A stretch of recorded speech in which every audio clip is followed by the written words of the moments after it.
What's up, ladies and gentlemen? Welcome back to TDPHINSTALK, home of the real Miami Dolphin fans. Listen, we got a great show lined up for you. We're going to be talking about all the latest on Miami Dolphins football.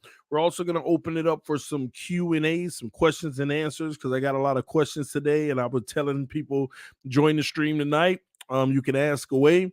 So we're going to do some of that. I hope everybody's doing great today to start out the week. Shout out to the Triple S podcast. The homie is in the building. I appreciate you always rocking with us. What's up with you, man? Andres Negron in the building.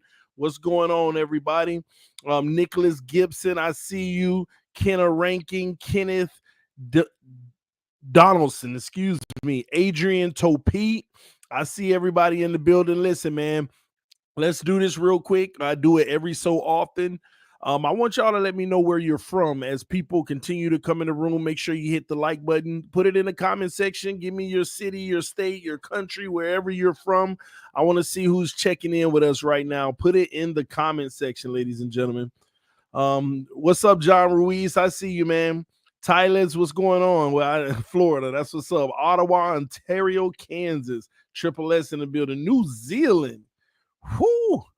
Hershey, Pennsylvania, Duval, Apopka, Upper Michigan, Newark, New Jersey.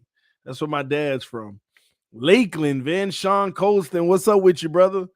Providence, Miami. Salute to the crib.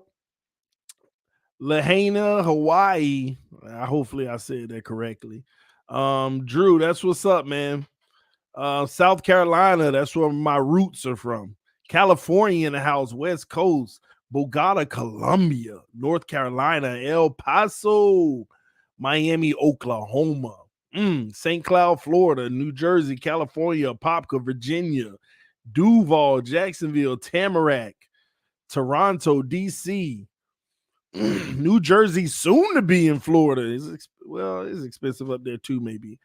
Broward, that's born and raised. New Orleans, that's what's up. Maryland, North Jersey, Houston, Texas, Baton Rouge, Fort Bragg. Man, Waterford, Lakes, Orlando, you ain't far. Pines, South Florida. Hamilton, Ontario, Lehigh Acres, Florida. Lake Worth, Florida. Palm Beach, Jensen Beach, St. Pete, SoCal. Man, Pluto, Pluto in the building. West Palm Beach, Atlantis. Man, Bahamas. That's what's up. The Big Easy, San Antonio. Man, we everywhere, man. Salute to everybody in here right now. We got 172 people watching on multiple platforms. We got YouTube going. We got Facebook going. We got Twitch going. We got Twitter going. All of those streaming platforms. Everybody from every platform, thank y'all for tuning in to TDPHINSTALK, home of the real Miami Dolphin fans. I see you, Seattle. But hey, listen, man, I'm gonna give y'all what y'all came here for. Let's talk some Miami Dolphins football and football in general. You know, there's some things that's been going on in the NFL as well that we could talk about. Matter of fact, let's go ahead and get those things out of the way so we could talk mainly about what we love. Our football team, all right? As you all know, recently there was a big trade that happened in the NFL today. All type of picks got sent one way and another.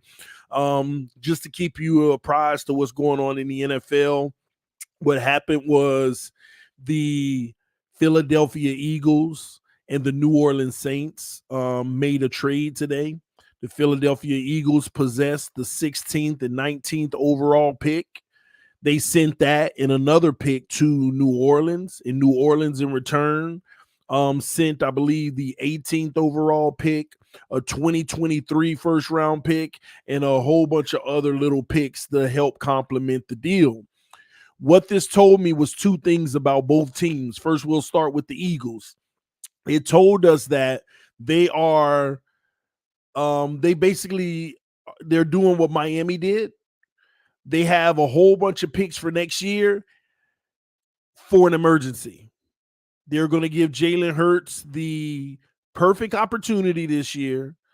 And if he works out great, they can use those picks and build around him. And if he doesn't work out, then they can use those picks on a quarterback in 2023. It's that simple. On the other side of it, the Saints, They just acquired the 16th and the 19th overall pick. Now, if you look at the draft capital board of what that's worth, just those two picks are worth pretty much the number 4 overall pick. So I look for the Saints to be packaging up a deal, maybe 2 firsts and a second, to move up to the 4th or the 5th slot in the draft coming in coming weeks. Y'all remember I said that the Saints are going to try to do this. They are going to try to find a quarterback of the future as they continue to bring quarterbacks in, but nothing is working. They were trying to get Deshaun Watson. It didn't work. So they have to find their quarterback of the future through the draft. That's what that trade was about today. They are going to be doing business with probably 2 teams, the New York Jets and the New York Giants. The Jets have the 4th overall pick, but they have a young quarterback that they're going to invest in for at least 2 more years. And the Giants have the 5th pick, and they've already stated that they're going to be giving Daniel Jones another year. So what that means is the Saints are probably already on the phone trying to figure out a package to move up to one of those 2 spots. The other 3 teams above them are quarterback needy teams. They could trade out and don't get a quarterback, but I'm already looking at those teams as getting a big time lineman or a quarterback or something, okay? But the Saints are probably going to package number 16 and number 19 with probably another second and move up to number 4 or number 5, okay? Now, for the Jets, this would be a good look going ahead and getting rid of number 4, giving it to the Saints, because you would have the numbers 16 and number 19 plus additional picks to build around your quarterback. Just a smart thing to do. Now, the Giants, on the other hand, is even better. If I were the Giants, I would jump all over this at number 5. Because the Giants don't only have the number 5 pick, they also have the number 7 pick. So if the Giants were to take number 5 and send it to the Saints, then the Giants would end up having the 7th pick, the 16th pick, the 19th pick, and probably a second rounder as well. That's huge, because if you're going to invest in Daniel Jones and build around him, you would literally be able to have the 7th pick, 16th pick, 19th pick, and an additional second rounder. That's capital to build around a young quarterback and to set your franchise up for the future. The Giants would be most profitable for it. Now, the Jets also have the 10th pick. It's just spread out a little more, but that would give the Jets the 10th pick, the 16th pick, the 19th pick, and so both teams would win out of this. The Giants would look best, but both teams could really win out of this. They could really win out of this. And both of those teams, if I were them, especially the Giants having the 7th pick as well, I would make that type of deal. And then I would take my 7th pick and offer it up to somebody to pick up another 2 first-round picks. And you'd have 5 first-round picks. And then I would try my very best to send all 5 of those picks, trade with people for next year picks. I would try to have 6 first-round picks next year. So if Daniel Jones doesn't work out, I can guarantee get to the number 1 spot if I have to. I think the Giants are more pressing the need to do it. But hey, both teams now have flexibility, and the Saints have a plan. At least they have people, at least they have teams that they can make that type of deal with, and it would work. So that's what that was about today. Whole bunch of pick swaps so both teams can position themselves for what they're really trying to accomplish. My opinion. So I like it, though. I truly like it. Now, the Miami Dolphins, on the other hand, we don't have any picks of value, really. We don't have any picks of value. This year, we don't have any picks of value, so it really doesn't matter. Anything we would be trying to do is trading a future first rounder for a current one. That's what we would be trying to do. If anything, if we're on the phone trying to get back in the first round, we're probably trying to shop San Francisco's #1 pick next year. No, matter of fact, maybe even our own, because hopefully it's better. Just to get in the race this year. But either one of our first round picks next year, it isn't going to be worth anything more than a 23rd or worse pick. The only type of team that would trade with the Miami Dolphins like that would be a team that's drafting 23rd or later. And we need those picks next year in the event certain things don't work out. Man, I'm hoping it does, because it'll be beautiful to have those picks plus things work out. Because if Tua becomes a great quarterback and he's our franchise quarterback and we learn that this year, man, I'll take those picks and I ain't drafting next year. I'm trading them for more top players.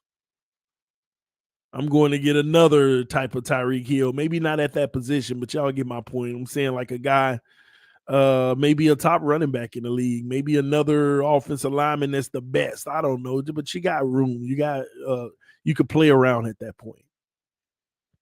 But anywho, that's what's going on around the league, ladies and gentlemen, with those trades that happened today. Just two teams positioning themselves to get ready for this draft and the future. Eagles are more future driven with theirs. Plus, they're going to be bringing in a lot of mid-level talent in the later rounds based off of the trade that happened today. And they also picked up a second-round pick in 2024 as well. All right. Also, the Saints, they do real well in this because they have the ammunition to potentially move up to get a quarterback for next year. So it works for both teams. No team lost out on this. I know some people like to think this team lost or that team lost. This is what both teams needed to position themselves to do what they needed to do. So good move on both of their behalves. All right. All right. Miami Dolphins tendered Nik Needham. So he is officially a Miami Dolphin now. Salary at about $3.6 million. Well-deserved, ladies and gentlemen. Nik Needham came in as an undrafted player. Dolphins fan, and all y'all know him. He was real high on Nik Needham from day one. And I remember when we used to have the round tables, we were like, yeah, Nik Needham, until he proves it or he actually does something, who cares? This is one of those rare players that actually did something. He is one of the rare players that actually did something. Undrafted player that did something. We were hoping that this would be, I'm going to ask y'all, do y'all know who we were hoping had the level of success Nik Needham had on this team by now?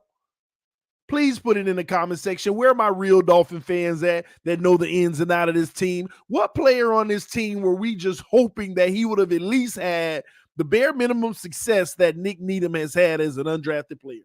Please tell me in the comment section. Thank you, Bray. Bray is the first one to get it right. No, it is not Noah Igbenogany. It is Preston Williams. From day one, Preston Williams and Nik Needham show little flashes, but they hadn't done anything in the NFL yet. They got on the field. Preston made some plays. Okay.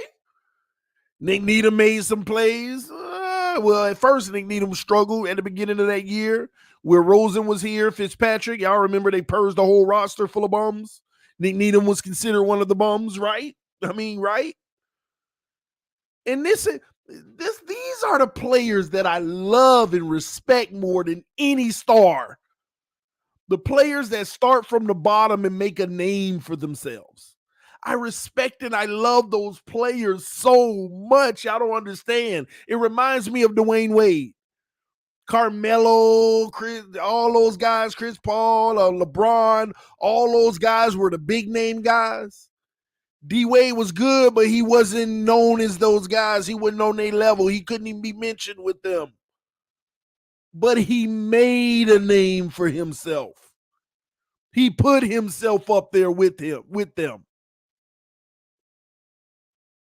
That's why I respect guys like that so much. They don't come in with the hype. They don't get the benefit of the doubt. They don't get the calls. They just got to shut their mouth, work hard, and earn something. earn something.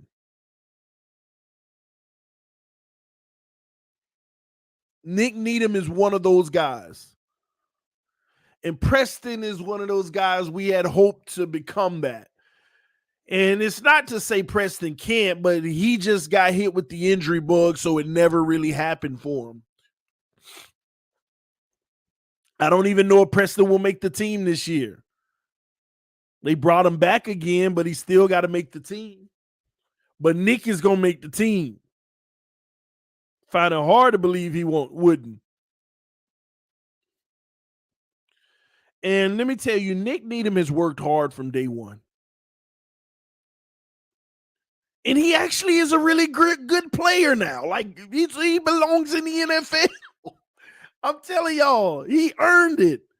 And let me tell y'all remember last year I went to training camp. You know, all eyes on Tua, right?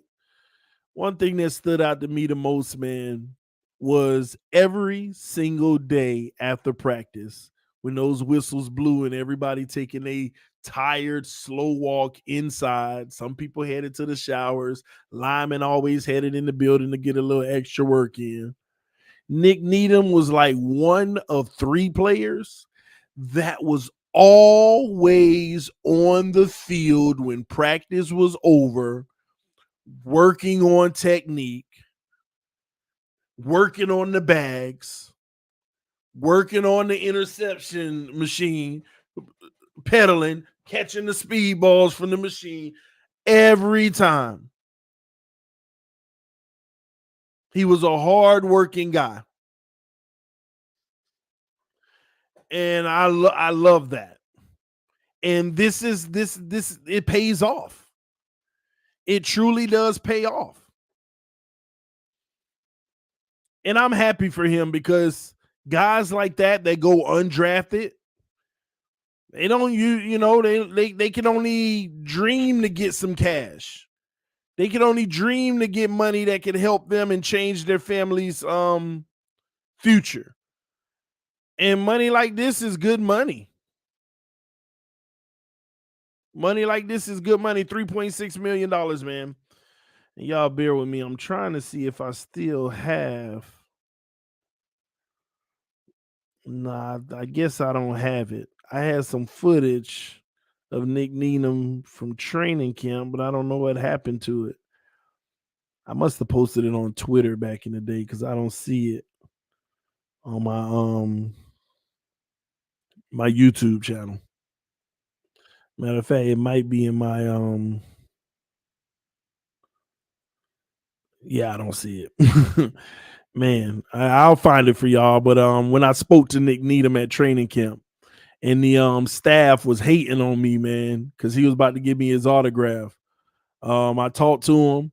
I said, I see you putting that work in. Keep going.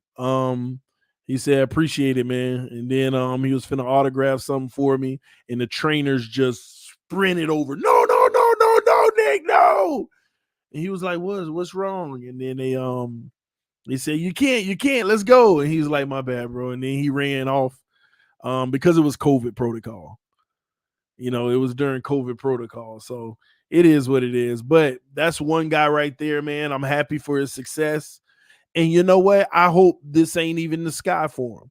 I hope that the sky is still limitless for him and that he takes even another step and gets on a whole nother level so that he can hold down one of those boundary positions. I love to see Nik Needham play so well this year that they feel comfortable about moving on from Byron next year and putting Needham out there. That's what the goal is, y'all. Develop a guy and then, move off of a big contract and you don't miss a beat. That's what I want to see Nik Needham do. Get to a point to where he can take over that position on the boundary for Byron. And I thought that he would eventually be that guy that took over for X, but they just extended X. So Byron has the next contract with no guaranteed money after this season, and then you'd be able to replace him. So hopefully he balls out to be able to do that because I'm all about saving this team money. I don't care who it was.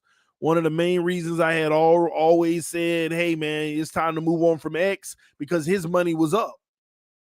It's time to replace him, and hopefully you found a good replacement. But Noah never worked out, and you need him in the slot. And you don't have depth if you did that. But now that X's contract is extended, Byron, after this year, the guaranteed money ain't a heavy price. So hopefully we're looking for his replacement.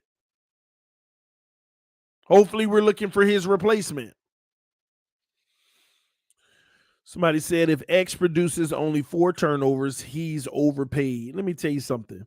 If X produces 8 turnovers, he's overpaid. The man could go get 10 and he's overpaid. $25 million is overpaid, period.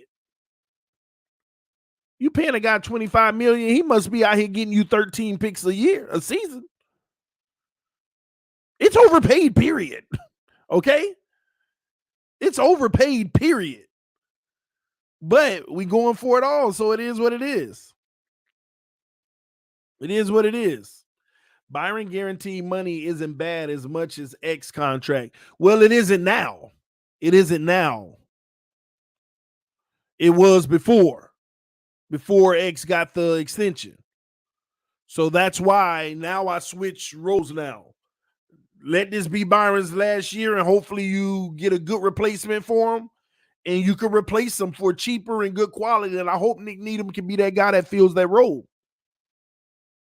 I hope so. That'll be a good look.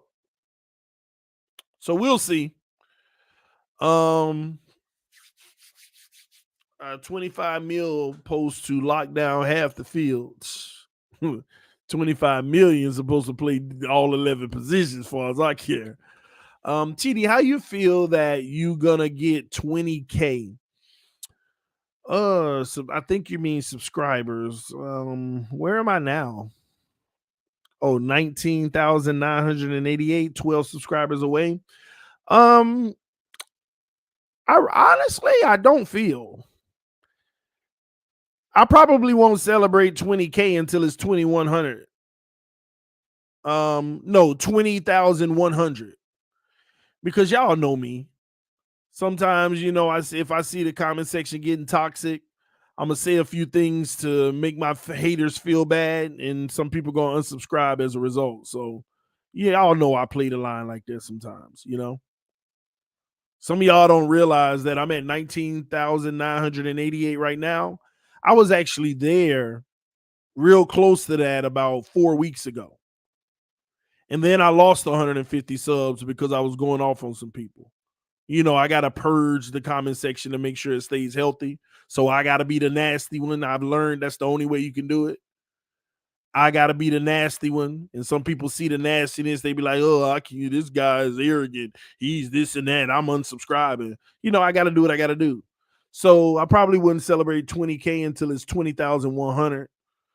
That way, if I have a little spaz on a few people, I'll still be over 20K. So,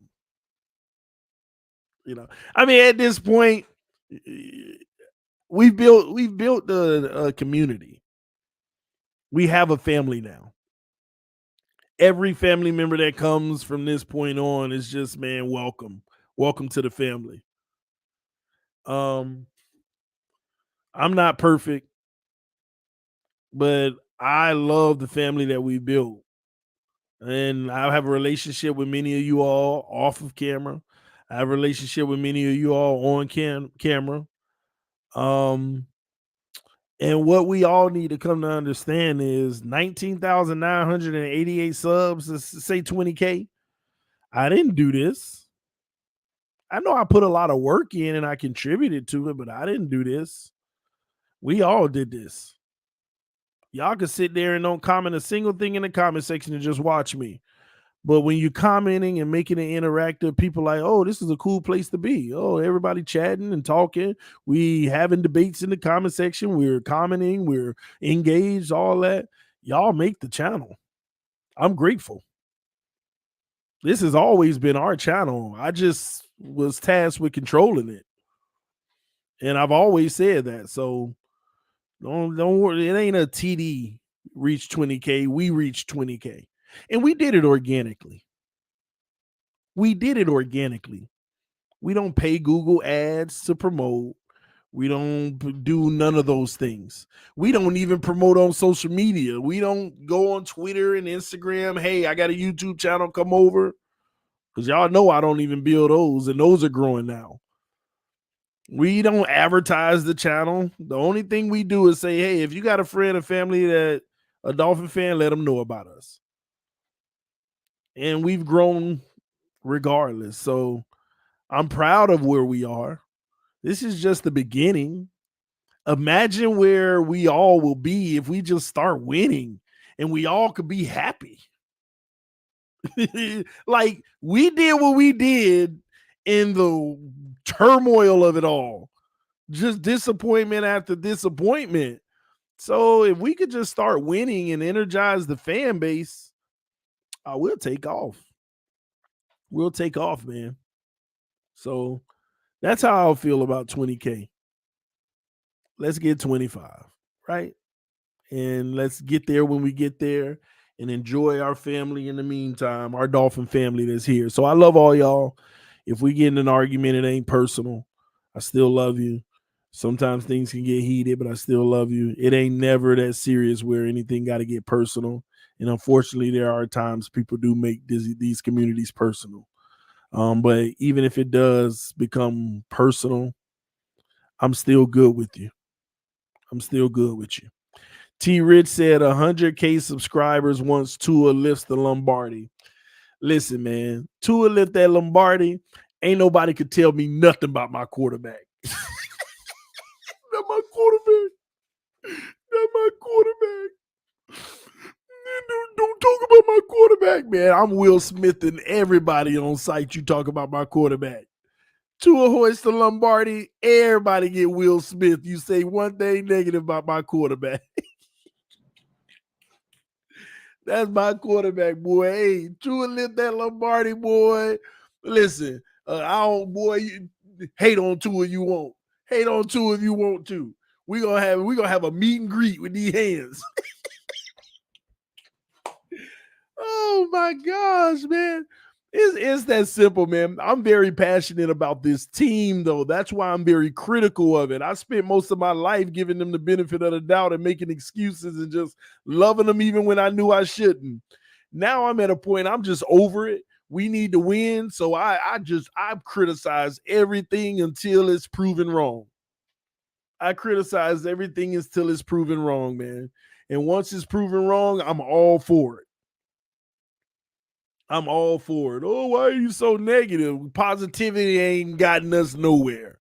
So let's start talking about why we never can get over the hump, why it always fails. What's the issue we're doing, I believe, now? So that we can see it coming.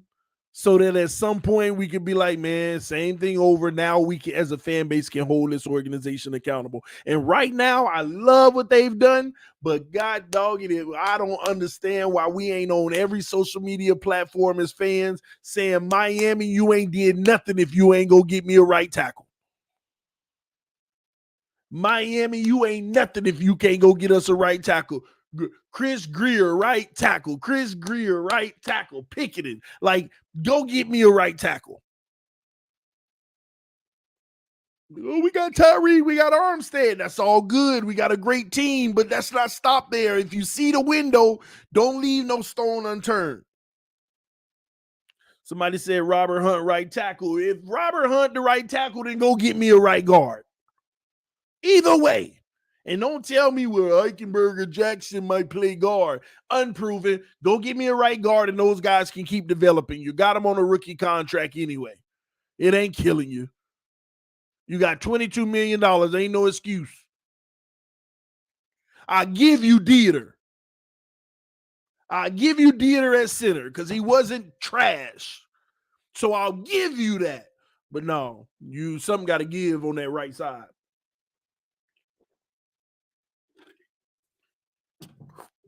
Something got to give on that right side. And I know a lot of people saying move Hunt the right tackle. I don't even like that.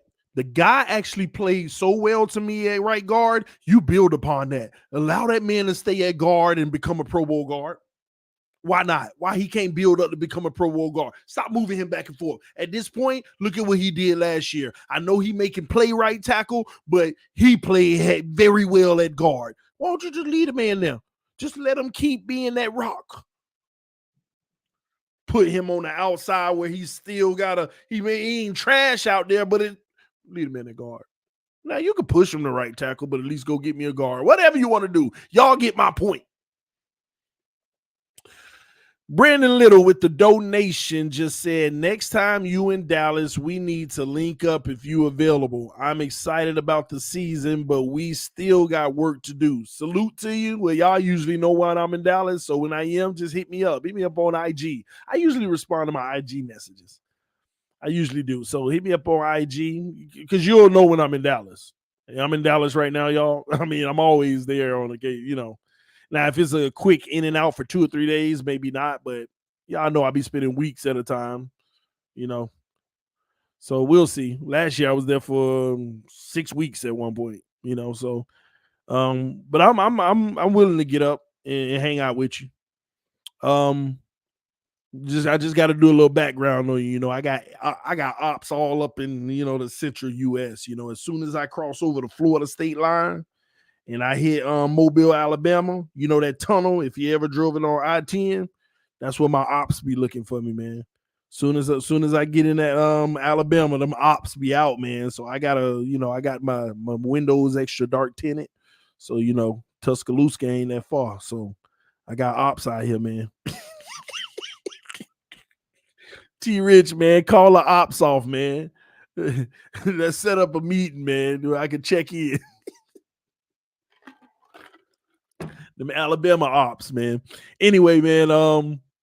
But yeah, TD fans talk. Why do we say we when we can't do anything for the team? We ain't putting pockets. We ain't putting pocket for the team. Can you give me your perspective on how we are running the team? Not hating on you. I mean, that's fair. And I'm glad you prefaced it that you ain't hating on me. You just really want to know. First of all, the term we, in the sense that I use it, is possessive. Okay. It's my team. I love my team. If you're a real Dolphin fan, as you notice, this is the home of the real Miami Dolphin fans. If you're a real Dolphin fan, if you feel comfortable saying we, that means you own your team. You own the good, you own the bad. It's us. We're in this together. Because when they lose and we go 1-15, the players in the locker room with their head down ain't the only ones feeling pain. I feel pain. When we didn't make the playoffs last year, and we knew it in week 16 that it was over, or 15 or whatever, I felt the pain. When we win and we have Miami Miracles, I felt the joy. They felt the joy. So if they did and I did, then we did. When they head down and I'm mad, we upset. It's possessive. That's what that is when we say we, because it's our team. We, the Miami Dolphins. When we go to the game and we cheering in the stands, when we're making all that noise on 4th and 1 against the other team, we are trying to make them not hear it to call a timeout. We.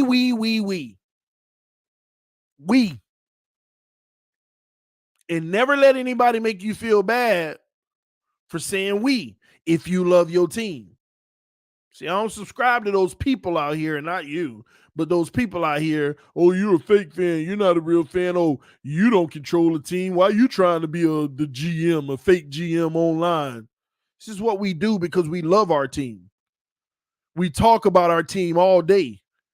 We talk about what our team needs to do to get better. We need a left tackle. We got Armstead. We felt that. We need a real receiver threat. We got Tyreek Hill. We felt that. We cut Jesse Davis. Thank the Lord. We felt that. Hey, we felt that. So we. And all the fake GM comments that I get, oh, You don't make a single decision for this team, and you sitting up here, not you, the person who wrote that comment, but I see this in my comment section all the time. All these fake general managers online, like they run the team, doing they mocks and all this and that. That's the enjoyment of it. As fans, we watch the games and we think we know what this team needs. It don't make us right. We think we know what this team needs because we follow the team more than anybody else. So when we think we know what they need and they go get it, it makes us feel good that we know our team and we were right. When we think we know what they need and they don't go get it and we fail, we get mad. I told y'all that's what we should have got. That's all it is. It's entertainment and enjoyment because you're following a long-term process probably for the rest of your life. Let's be honest for a second here. The impact that the NFL has on the fan is great. And this is something that people will allow to follow them for the rest of their lives. So if this is going to be a major part of your life, like I want y'all to really think about that. Everybody that's a real fan of the Dolphins, Jets, any team in the NFL, they fans of their teams for life. NFL has a product like crack. I need it. It's just the truth. You want to take it a step further, it's actually a brand that cannot be canceled if we want to be honest. People will overlook morals and any and everything and make excuses or just you leave it to the side and still love their team. It's just the truth. So at the end of the day, I love my team, so I rep them, I talk about them, and it's we. It's we, man. And I'm going to always break it down in what I think we should do. And if we do it, then it looks like I'm in the right place in how our team is thinking. If we don't do it and it works out, then I recalibrate. We all recalibrate. And I'm glad you brought this up because this brings a bigger point. This channel ain't for hoorah all the time. Now, we have our time and place for it, especially on Sundays. It ain't just for hoorah. It's to understand something that we're investing in more. I don't have all the answers, but we all are learning as we go. We look at our team when I first started this channel, I was the basic football fan, the casual. How I pick on people now? Oh, you're a casual. 5 years ago, I was a casual. When I first started talking about this team, I was a casual. But miss me with that casual stuff now because I know all there is to know about this team. I know 80% of what there is to know about the game of football and its intricacies. And that 80% is massive when you really understand this game. There are players on the freaking field that only know about 60% of this game. Facts. There are players that have come out and said some of these coaches don't even know the full nuances of the game. So what do we do over here? We learn. Some of us didn't know and still don't know what a restricted free agent is. Simple term. We'll hear it. Oh, yeah, he's a restricted free agent. Yeah, we signed him. Yeah, we got him this year. Nik Needham, I just talked about him. And they heard all that and still don't know what a restricted free agent is. These are facts. This ain't to shun anybody. This is the truth. I didn't know what a restricted free agent was 5 years ago.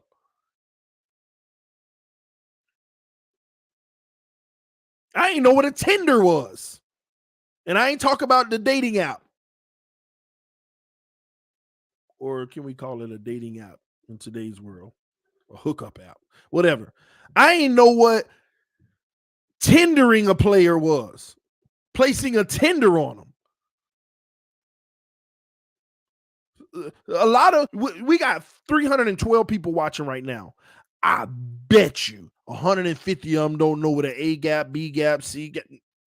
They don't know a zero technique, one technique, two half of them don't know that.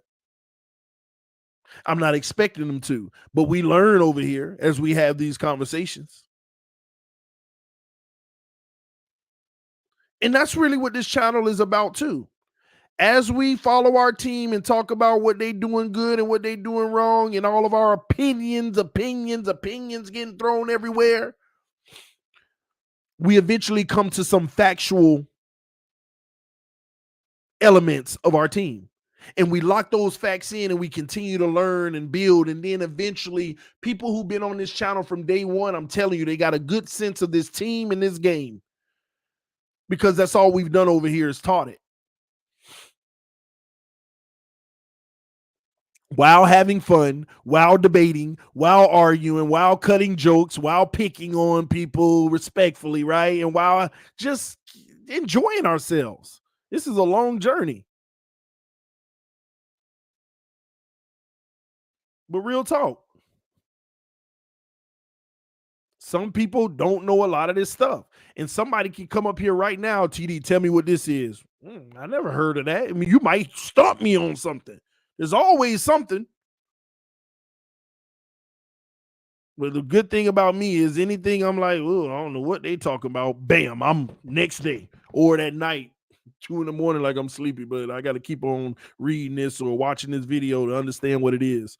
I'm always educating myself, and then I'm trying to incorporate it in a video so that I can become the expert. I know salary cap. I know the ins and outs of how it works, how the dead cap works, voidable years work, the guarantees work, the incentives work, when it hits the books, when it doesn't, trade deadlines, post, pre. I know all of these things.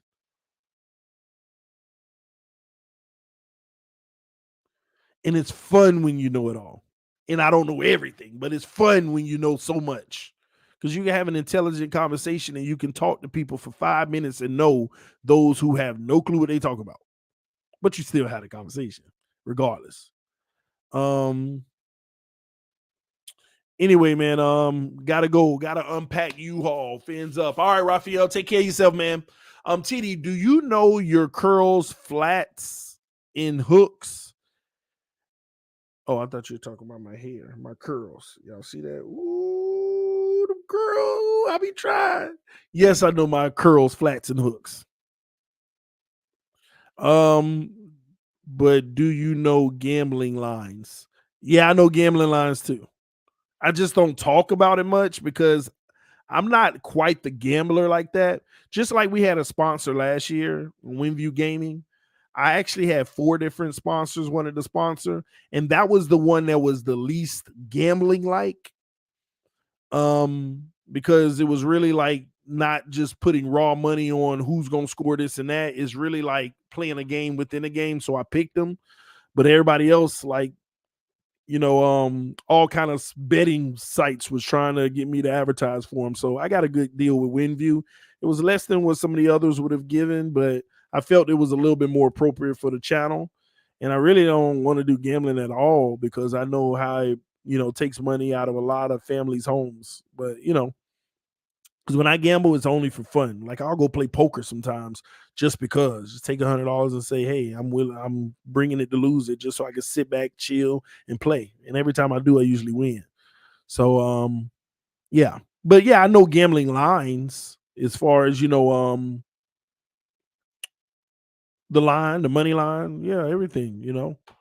Over, under, parlays, all the good stuff. I mean, I do it sometimes, just have fun, but it ain't very important to me. TD, you learned Josh Allen is the real deal. That he's a bum. Okay, stop lying to yourself and stop putting words in my mouth. Okay, Josh Allen, like I said, you'll never win a Super Bowl with that bum. TD, how you know commissioners exempt list? How? Wait, TD, not how you know commissioners exempt list. I mean, it's the commissioner's exempt list. He put you on there for 3 reasons, I believe, if I'm not mistaken. What is there other than that? What is there to know about it? Educate me if I'm missing something. TD, what? Wait, TD, do you know routes out of casinos when you parlay the guarantee of a national championship with the Super Bowl winner? No, I don't. Routes out of casinos when you parlay, no. TD, I need to buy your merchant or merchandise. I have a merch store. I really haven't done anything in it. It's just some general stuff for TD Fans Talk. I just put it up because, it's a way to bring revenue to the channel that can help me pay the subscriptions on a monthly basis and all of that stuff. But there's some things that I do want to make that I want to sell because I actually want to. Like I really want to make those shiny cups. Like I want to create a special cup for the Miami Dolphins, and I'll probably work on that this off season, and I'll probably sell those because everybody knows on Sunday, shake the cup. So I might do that. And also there's these boards that I want to also create that I thought was really creative that I want to sell as well. Those are the two things that I have in mind right now. So if I can start working on those, I'll try to have them out right before the season. And if you want to support or be in on it, I'll be selling them. So since you said that, I'm gonna make that a point this off season to get those two things done. Okay. Yeah. TD, how do we plan to stop Allen exactly? Well, the plan to stop Josh Allen is to do what you did to Lamar Jackson. Y'all remember what we did to Lamar Jackson? Zeroed out all game. That's how you stop Josh Allen. And you live with the results. So if Byron or X or Needham get ate up all day, it is what it is. Let me tell you why it's important this season, why I'm confident this season that we're going to be dominant. Because, well, at least we hope. We're going to have an element this year that we just haven't had in the last few years. Hopefully we have an offense that puts up points so that we can be more aggressive on defense. See, sometimes you can't be that aggressive all game because your offense isn't putting up enough. So you want to run zones and, take a lot of clock off. But if we know that our offense can score with the best of them, we'll go all out on defense. We'll send pressure and we'll do what we did to Lamar all the time. People are like, well, you can't run that much, man. Why? You paying Xavier Howard $25 million a year. And you're complaining that Byron Jones was overpaid over him. I don't want to hear it. If I'm putting that kind of money in my secondary, man, I want to see man every play with no help. Linebackers, go get the quarterback every play far as I care. As far as I care, you paying all that money. I mean, listen, ain't a single play where we don't send less than 6. As far as I care, ain't a single play we don't send less than 6. Not a single play. Everybody, Nik Needham one-on-one, Byron one-on-one, X one-on-one, bring Javon Holland down there in the box. If you got 4 wide, Holland need to grab one of them. And we still ain't move on from Eric Rowe, if I'm not mistaken, right? Eric Rowe's still on the roster, right? No, I ain't tripping. Because I know we could have saved $4.5 million if we moved on from him. Listen, Eric Rowe got the tight end. I'm bringing Holland down in the box to send pressure, and I'm picking one of them linebackers to guard the running back and follow him wherever you go. Everybody else going. I can care less. And I'm telling y'all, I don't care what nobody say, it would work too. It would work. We put up 40 a game, and the other teams will average 10. Yeah, the other teams will average 10. Because everything they do got to come out their hand fast. You ain't got to worry about all the over the tops all the time because everything they do is coming out fast. Because we sending more than they can block.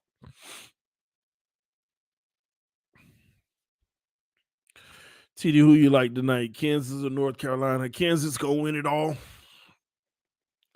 TD, do you think we will see zero defense? Sometimes. I hope so. I would hope so. I like it. You paying all that money, you should. Again, but our offense got to score points, y'all.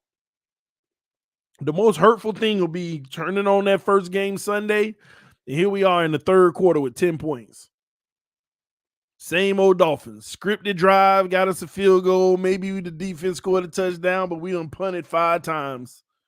A few spark plays here and there by Tyreek and Waddle, but outside of that, that's going to be the worst. Nope. We need to ball out. I want to see something we never saw. Now they the 2,000 Ravens on defense. I hope so. Or 13-second shirts. I forgot. Hold on. 13 seconds. What was that 13 seconds comment from again? I don't even remember. 13 seconds. I forgot. We were saying something about 13 seconds. I don't remember. And watch when y'all be like, it was about this. I'll be like, yeah, but I don't remember right now. What TD, do you think or want us to win more than 3 games next year? What? He said, TD, do you think or want us to win more than 3 games next year?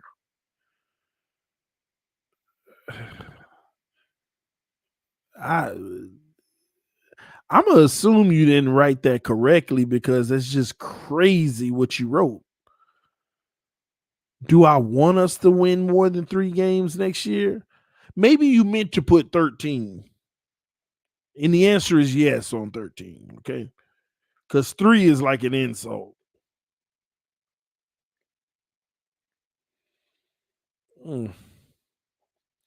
Bills choke with 13 seconds on the clock versus Kansas City. Yeah, that's what it was. That bum Josh Allen couldn't even pick the the coin toss correctly. Oh, I love trolling that bum. Every time they get misery and that little sad puppy dog face of his, I just love it every time. Man, they do the same thing every year. They build them all the way up to get to the highest height and get slapped right in the face. In pure fact, they are the AFC Cowboys. What can go wrong will go wrong. The Buffalo Bills are the Cowboys of the AFC. 3-14 means new QB and GM. Oh Lord, I hope that ain't the case. Y'all don't understand. Y'all don't understand that I really want Tua to be the dude because this nice black hair, and there y'all can't see it, but trust me, I got like 5 grays over here or something like that be poking out sometimes, or whatever. But and the Dolphins did that because it all happened in the last 3 years. I promise you. But all of this beautiful black curly nice hair, we get another quarterback. Oh my gosh. I just don't want to go through no new quarterback.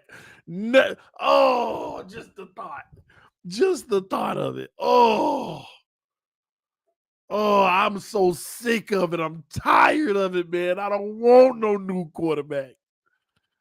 Oh, only new quarterback I want is one that done already been in the league at least 3 years, and we already know they can play football at a high level, not above average. No offense, but not the Teddy Bridgewaters of the world.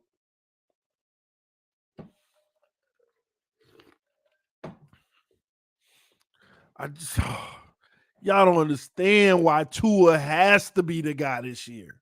He gotta make it this year. He gotta just be great this year, man.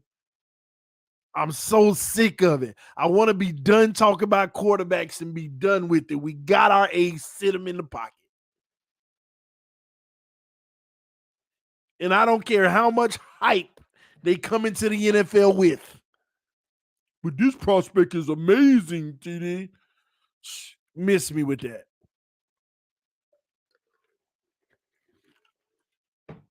Oh. TD, you should sell Josh Allen as a bum t-shirts during Bills weeks. Oh, man. They'll sell out, man. 2-13 Wonderlick. Yeah, we all, I mean, gosh, man. Listen, man. I know that I'm one of the biggest Tua trolls, okay? And that's admittedly, okay? We know what our quarterback is, okay? We just have to sit back and see what he can become and hope that that's something. It's that simple, okay? It's that simple. I'm exhausted for the last 2 years talking about Tua Tagovailoa. And at the end of the day, this is it. We finally got to a point where this is it.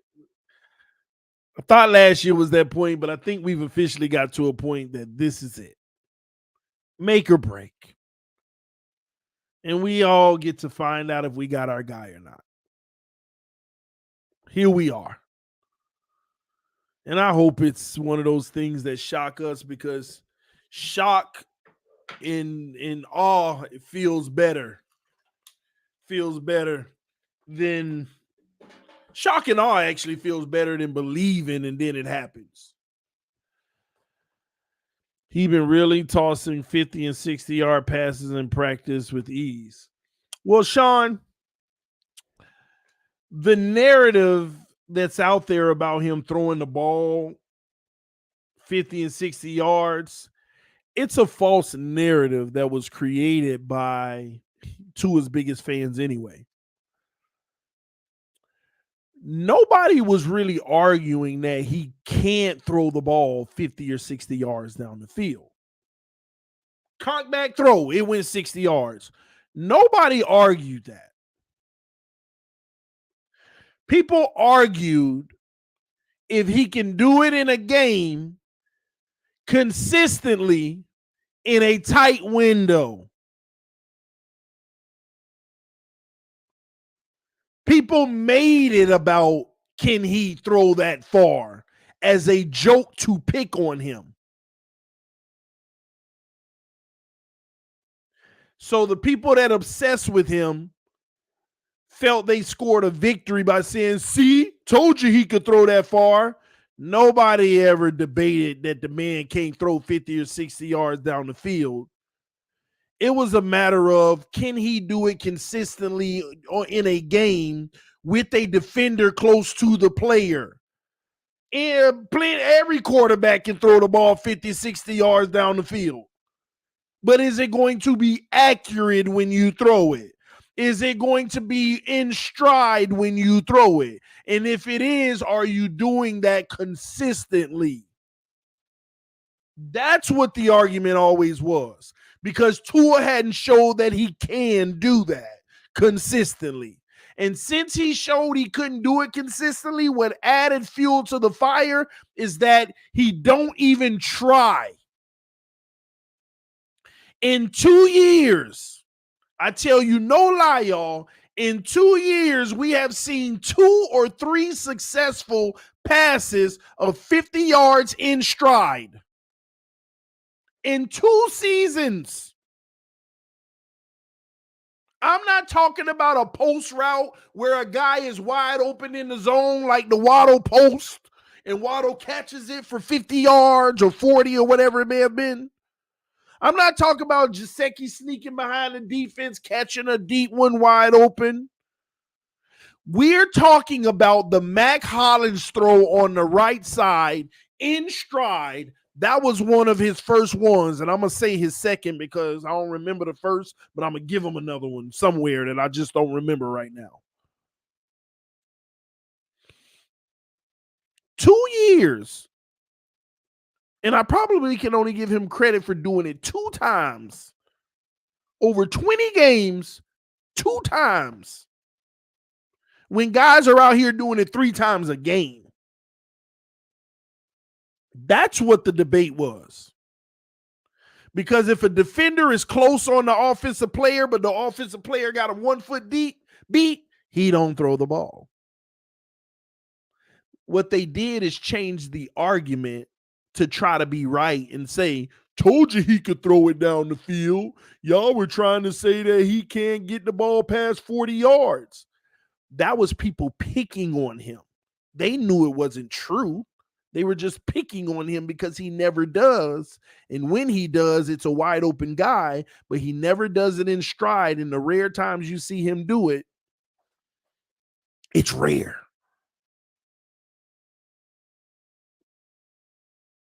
And then when it is contested and he does it, it's underthrown and it turns into a 50-50 ball. Or the receiver sees it underthrown, they turn around and they catch it off their back shoulder. And then people lie out of their own mouth and say, yeah, he threw it intentionally back shoulder. That was the design of his throw. I can't believe I had people argue with me. A receiver is beating a corner by 1 foot. If you put it right in the kisser, he's off to the races. And they have the nerve to tell me he's choosing the better throw back shoulder when you can get a touchdown out of it. I don't want to hear that. So that's what it really was. So nobody cares, oh, he threw it 50 yards, 60 yards, 70 yards, 80 yards, 90 yards, whatever. Nobody cares about a free arm throw. Ladies and gentlemen, you ain't got to believe me. I can throw the ball 50 yards. I can throw the ball 50 yards.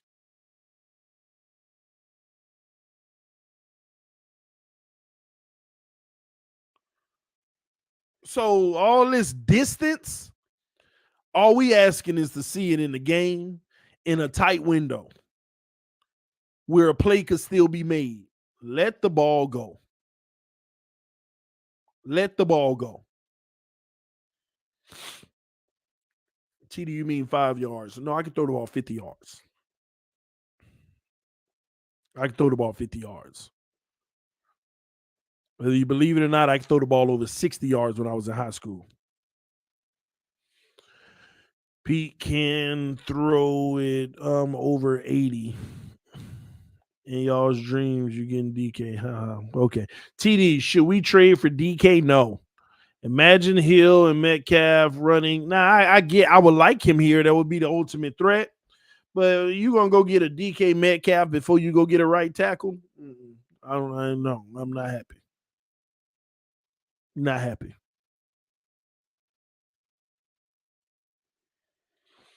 I see Mac throwing accurate passes with pressure in his face. Yeah. But you know what? I got to talk about this too.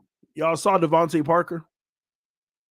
He actually chose the Patriots. He said, I want to be with the Patriots. There's multiple reasons why I think he said that. First of all, he didn't want to go to Atlanta. That's about to be imploding. They don't even understand their quarterback situation. He didn't want to go to what was the other place? I forgot, but it wasn't a team he wanted to go to. It wasn't worth it, okay? All right. Green Bay. And everybody's like, why wouldn't he want to go play with Aaron Rodgers? Because there's no stability there. Parker could easily play about 4 to 6 more years. Remember, all those injuries kept him fresh too. Parker could it was the Eagles. No, it wasn't Dallas, y'all. And maybe y'all heard something about Dallas later, but it was actually the Eagles from the report that I saw. And again, that's a quarterback situation. You don't know what the future holds, right? But let me tell you, Green Bay wasn't stability. Aaron Rodgers, he can ball out 1 year with him, and then Aaron Rodgers retires, or 2 years. I think he wanted more assurance.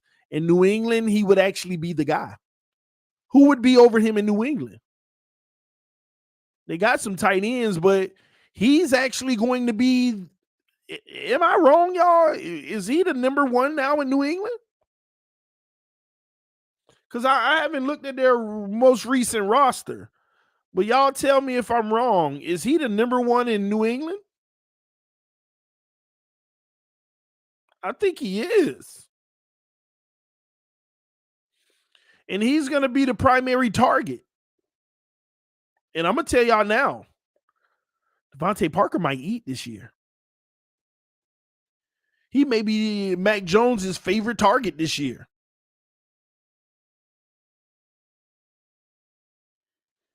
We're going to see. But it's going to be interesting playing him twice a year.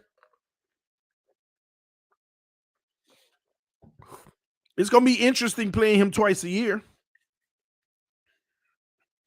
Because let me help y'all understand something. Guys like Devante Parker put the 50-50 ball up. He gonna eat. Well, I don't know who would guard him, X or Byron. Because, and y'all can get mad at me all y'all want. Parker gonna eat on X all day because he's not trying to beat him. He's not trying to run routes and get separation on him. Throw up the 50-50, Parker gonna get it. He gonna high point the ball way better than Xavier Howard.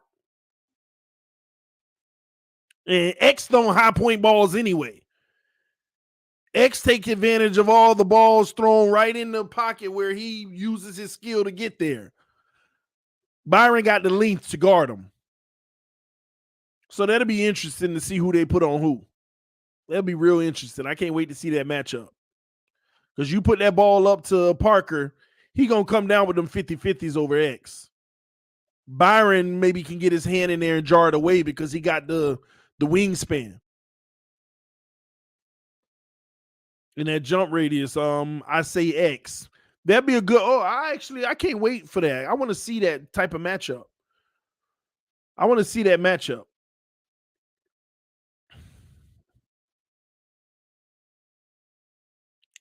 Wow, if DVP was as great as you all say, why did we ever try to get any other wide receivers?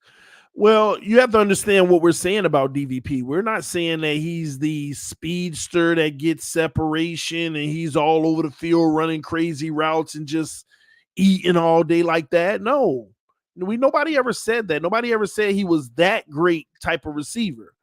But he's the type of receiver that will bail you out. Put the ball up, he's going to go get it. He ain't got to get the separation. Matter of fact, I'd rather him not get the separation because I don't trust him with the separation. Honestly, he's the type of guy, nobody's open, put it up his way. He's a 50-50 guy. Let me tell you what makes a successful 50-50 guy. You throw up the 50-50, he always has a 60-40 ratio. You're throwing up a 50-50, but his results are a 60-40. He comes down with 3 out of every 5. That's what he's good at. And he can also do all the short stuff, the quick slants, the deep digs, that type of stuff. The element of Parker's game that never took off, that would make him a difference maker, is what made Calvin Johnson, Andre Johnson, and all of those big-time guys. The deep ball. But some can argue it's because of the quarterbacks, but who knows? We'll find out this year. It'll be very indicative of what it really is. So DVP had 40 receptions, 515 yards, and 2 touchdowns last year in 10 games. Make sure you understand the proportion of that. Basically, he was on pace for about 900 yards, 70 receptions, 68 receptions, 900 and something yards. And that's and he wasn't even the primary target. It was Waddle. He wasn't even the primary target. And now he will be a primary target in New England. We'll see.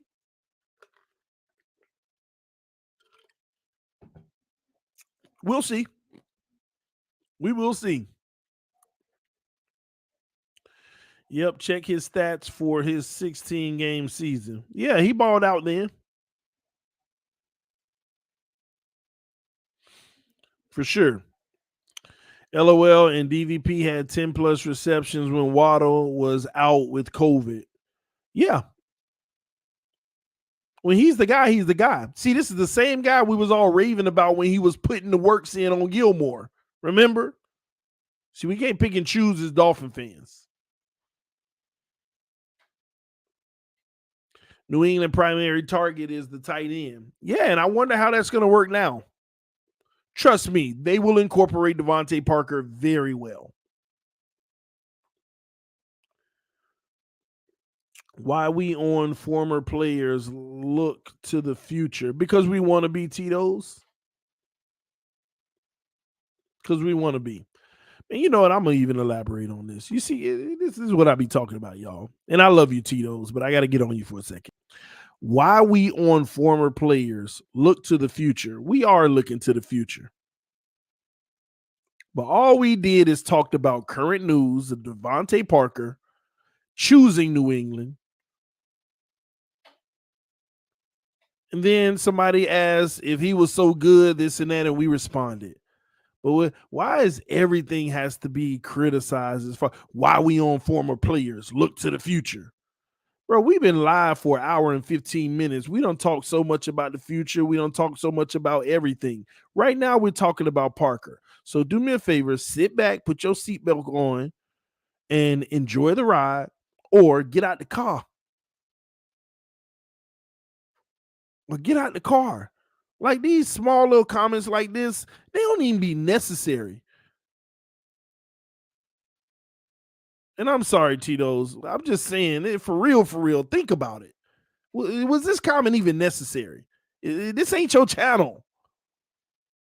Why we on the former players look to the future? Thank you, Devante Parker, for everything you did for this organization, by the way. Unfortunately, you deal with a lot of injuries here, but one thing I can say is you played hard whenever you were on the field. You tried to give us your very best. Can we take a moment to do that too? Or we're not allowed to?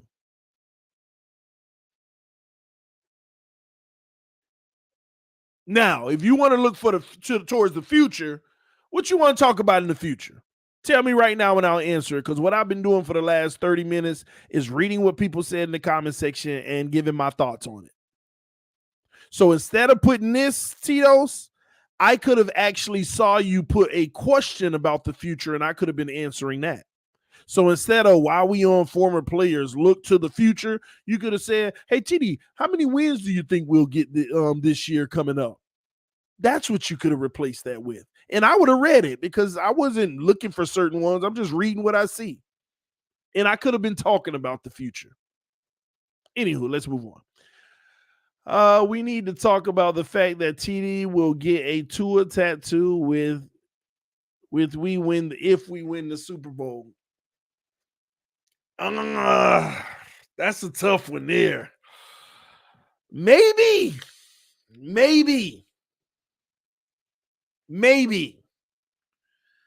I ain't gonna commit to it. It depends on how well he plays in winning the Super Bowl.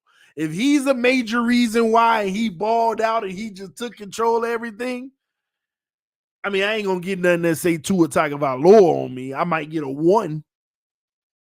I can switch that up anytime I need to. But yeah. No, I don't think I can get the dude tatted on me, man. Nah, you compromise and get the number 1 tattoo. Exactly. Moser will be coming off injury and will be looking to have a great year and breakout season. I hope so. It's the only frustrating thing about this team. It reminds me of the Adam Gase era, always banking off of these players that's cheaper because they coming off injury, and it never worked out. I hope so. The face, man, the face. what are you talking about? Why you a Dolphin fan, TD? Why am I a Dolphin fan?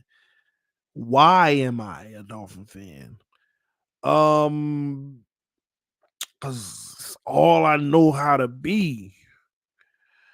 I mean, born and raised a Dolphin fan. As soon as I was conscious to the Dolphins, it was my team. Watching it as a kid on the floor, watching McDuffie and all of them boys, Marino slinging the rock. Remember Sam Madison and all of them guys. Just a Dolphin fan. That's all I could be. I mean, that's all I know. That's all I know in regards to football. Can't even explain it. It's just in me. You know? Asking why am I a Dolphins fan is like asking it disappeared. It's like asking why I'm human.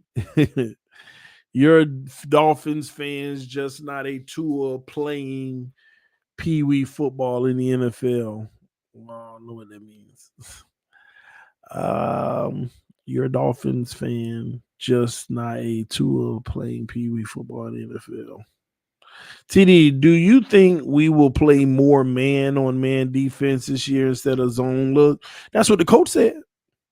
That's what the coach said. All we can do is go off of what he said. So, yeah. I actually, you know me. I hope so. I hope so. You got the talent.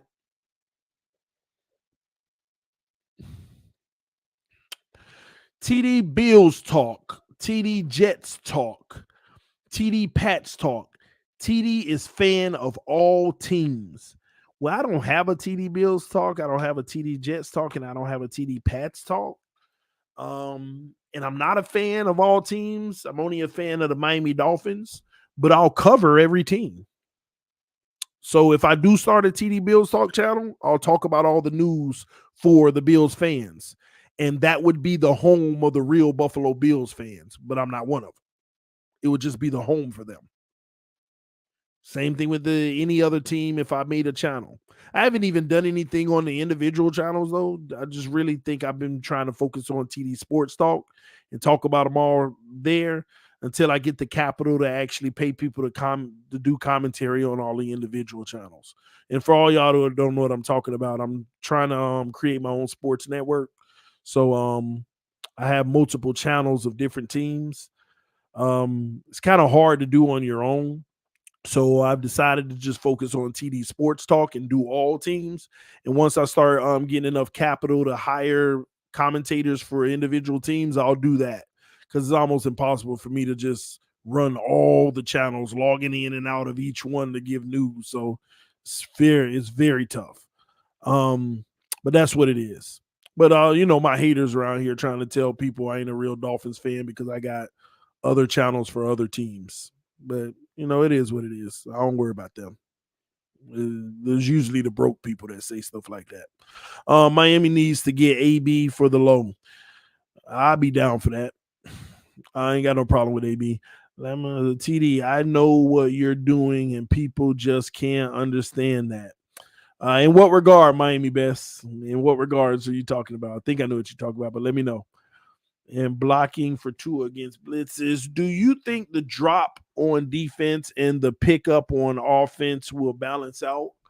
Well, first off, what drop on defense are you talking about?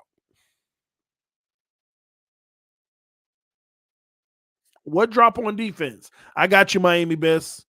Yeah, I appreciate you, man. You see what I'm doing, but that's just my haters trying to paint a different picture. But there's no drop on defense. We brought back our defense. For the record, ladies and gentlemen, the Miami Dolphins have no drop on defense. We brought back our defense. We brought back the core and attributables of our defense. There is no drop on defense. Just FYI. And all we needed was the offense to be lifted. So that's why we're in a good position right now. But we got to be cautious because we still had the 18th ranked defense last year. I think it was 18 or 22nd. I'm going to go with 18. A lot of numbers go through my head. So I just hope I'm right. But I think it was 18. So 18th ain't going to cut it. But I also recognize that we were 18th simply because the first part of the season, our secondary was a little banged up, even though they played, so they ran a lot of zone just to cover that up. And as soon as we got back to playing healthy football, we went from like 30th all the way down to 18. So if we can have a full season of that, we should at least be top 5. But we'll see. They got to go out there and do it. But that's the nervous part about this team. Certain positions, you suffer any major injury and a guy is out, it could change the whole trajectory of what we're trying to do.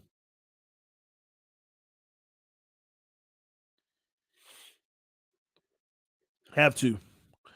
We're picked to be a top 10 defense by multiple networks. We should. I'll pick us to be top 5. We should be. The real question is, what will we be on offense? What will we be on offense? What type of offensive ranking will we have? And let me before y'all answer that, I know some of y'all done already answered it, but let me give you some perspective. The Bengals were already putting up points last year. And they just got more protection and more weapons. The Chargers were already putting up buku points. And they just got more protection and weapons. Buffalo, point getters. Chiefs, point getters. Yeah, but they don't have Tyreek. I gotta say this about Tyreek. He is an exceptional talent. How many yards did he have last year? 1,200 or something? Let me pull this up. Let me. I gotta say this. I have to show y'all something. And I gotta put things into perspective and keep it 1,000 with y'all, because some of y'all just, I feel like we over glorify certain things. Let me show you something. This is Tyreek's stat line, yards for most of his years. I'm not going to worry about the rookie year, 600 yards. Let's go when he start eating. Basically 1,200 yards, 1,500 yards, 800 yards, 1,300, 1,200. On average, he going to get you 1,300 yards a season.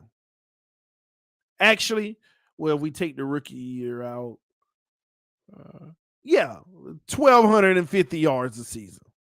Okay? Here's what I need y'all to understand. People are like, oh, the Chiefs, they ain't going to have Tyreek now. Oh, they going to fall. They're going to be missing 1,250 yards. But with the guy like Patrick Mahomes,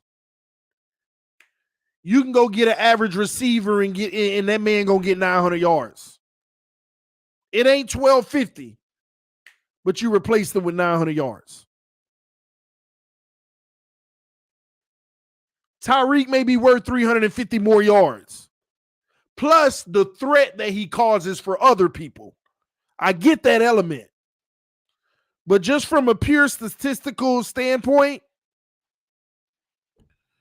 they're not going to fall off like people think. They're not.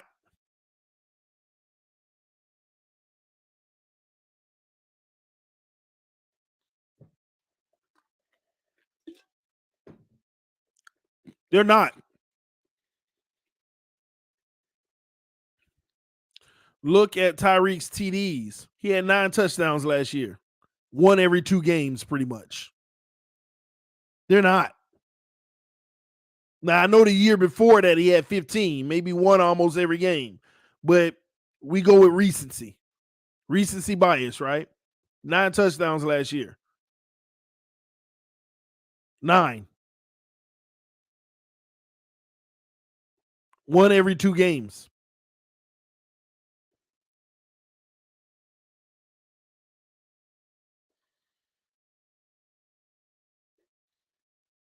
%. Well, actually, his career, he's a 68% completion percentage guy. Y'all gonna see what I'm talking about next year.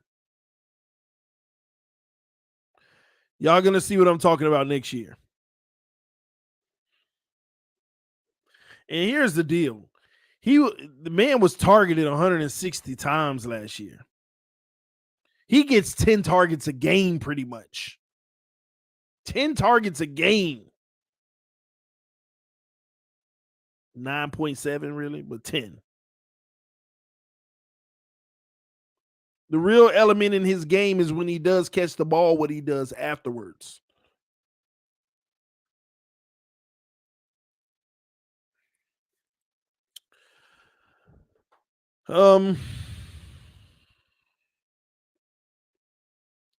We need that element because it goes hand in hand with what we need for Tua. And this is why, and this is why I be trying to tell people it's not hating on Tua, it's just a reality. You bring in a Tyreek Hill because you don't want to have to throw the ball deep. You want to hurry up and get the ball in your playmaker's hands and let him put in work to do what he can after the catch. People thinking Tyreek Hill, that kind of speed, we going to spread. Same thing they said with the whole Will Fuller situation, even though he got hurt. First of all, we were never going to run an offense where guys are just running deep balls and we throwing it down the field all day. We not going to do that this year either. I said this last year too, and everybody like, bro, you don't know what you're talking about. Well, Fuller got hurt. That's the only reason they didn't. Y'all don't get it. We are not going to be running that type of offense in Miami this year either. This ain't finna be no offense where you taking 7 shots down the field a game. No. 1 or 2 at best. Mike McDaniel is the type of guy, and this is the game that fits Tua. Get the ball out of his hands as soon as possible in a playmaker's hands and let them go make a play. Bubble screen, jet sweep, slants, in the rounds, occasional mid-range stuff. Let me say this. The offense ain't going to look that much different than last year. But you're just going to, matter of fact, this offense is actually going to have more that happens behind the line of scrimmage than last year. They'll do more of behind the line of scrimmage with this offense. You're going to get 3 times the screens, because that's the thing that we didn't run much last year that was shocking. We didn't run a lot of screens at all. Mike McDaniel is going to run tons of bubble screens. And I ain't talking about the screens where you hike the ball and all the old linemen let the defenders come and the running back sneak out and you get it to him. No, I'm talking about hike, Tyreek out in the flat, Gesicki and Waddle blocking.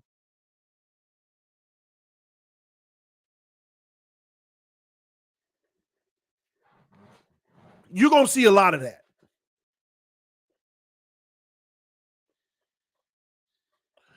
All these people, oh, we going to be stretching the field. We going to be going deep and this and that. Listen, man, teams are going to run cover 2 zone, period. You ain't stretching nothing. You got a corner and a safety blanketing anybody on the go route. If you're going to take advantage of anything, it's going to be Gesicki slipping behind linebackers all day and crossing routes.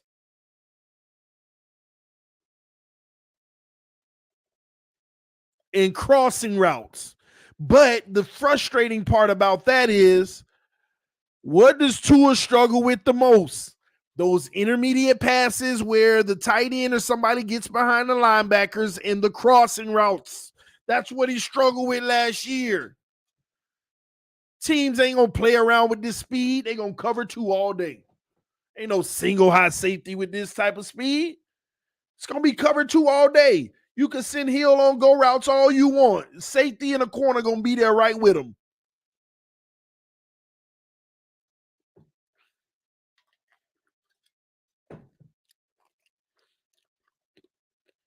So if Tua can do very well in throwing those intermediate passes, across the middle of the field, he gonna eat all day with those. But he gotta throw those. He gotta throw those. He gotta hit them successfully too. Have to. Safety backs up 7 yards per run. And that's another thing let me explain to y'all. Teams aren't going to mind you running the ball as much as they'll mind you throwing over the top. They'll stay in their cover 2. If you're running the ball successful, kudos to you. You're running the ball successful. We're good. Let's keep going down the field. But that's how Tennessee does it. Tennessee, that's their bread and butter. You have to be flawless against them. They're going to let you run the ball, but they're not going to let you get the deep ball. Because if they let you run the ball and you got to go 80 yards, they're going to make you have a 15-play drive. See, if they play cover 1, you might have 3 plays, touchdown. But that's why they play cover 2. And that's why they let everything stay in front of them and go ahead and run the ball. The field going to start shrinking, so the run's going to get less and less. And even if you have success, it's going to take you 15 plays. Now, you run 15 plays without getting 1 penalty. You run 15 plays without 1 person making a mistake. You run 15 plays without 1 drop ball. You run 15 plays without 1 bad throw. You run 15 players without somebody making a mistake. That's what Tennessee banks on. That's why when we played Tennessee, we should have kept running the ball. No, we ran the ball up the midfield and they shut it down. Every time.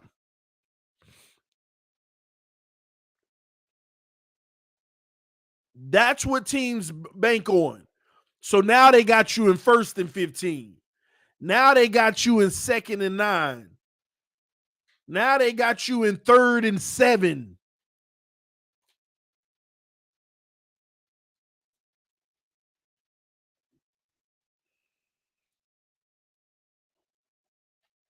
One moment, y'all.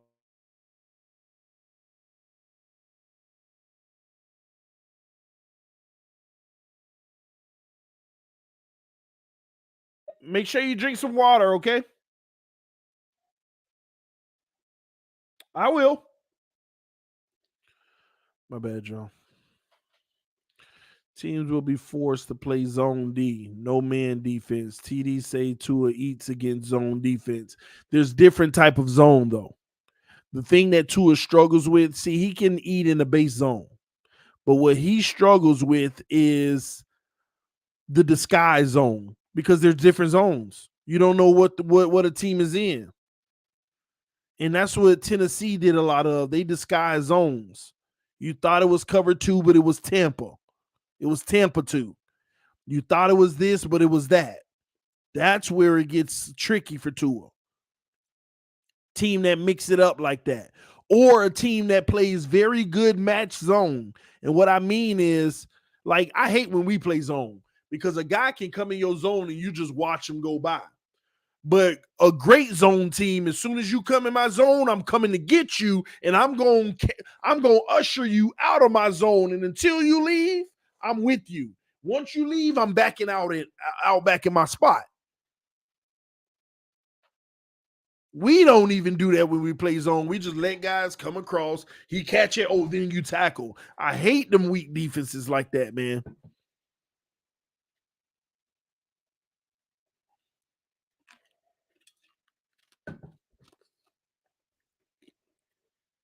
And that's the difference. It depends on how you play it and how you disguise it. So we'll see.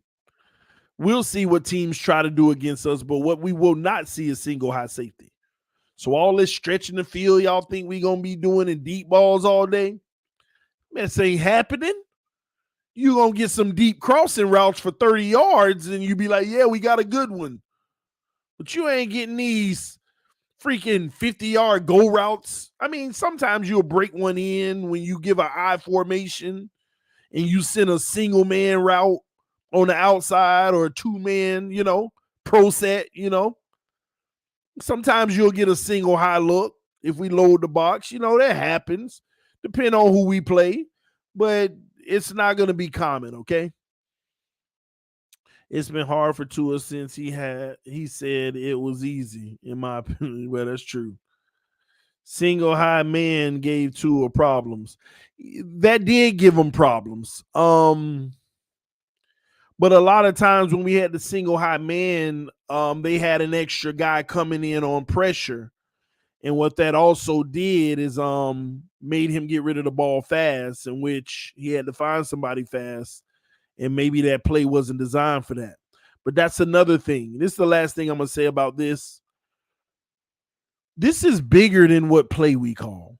This is bigger than the scheme we call. Every offense, there is a defense that can beat it.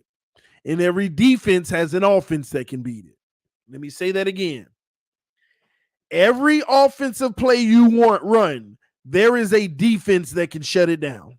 A defensive play that can shut it down.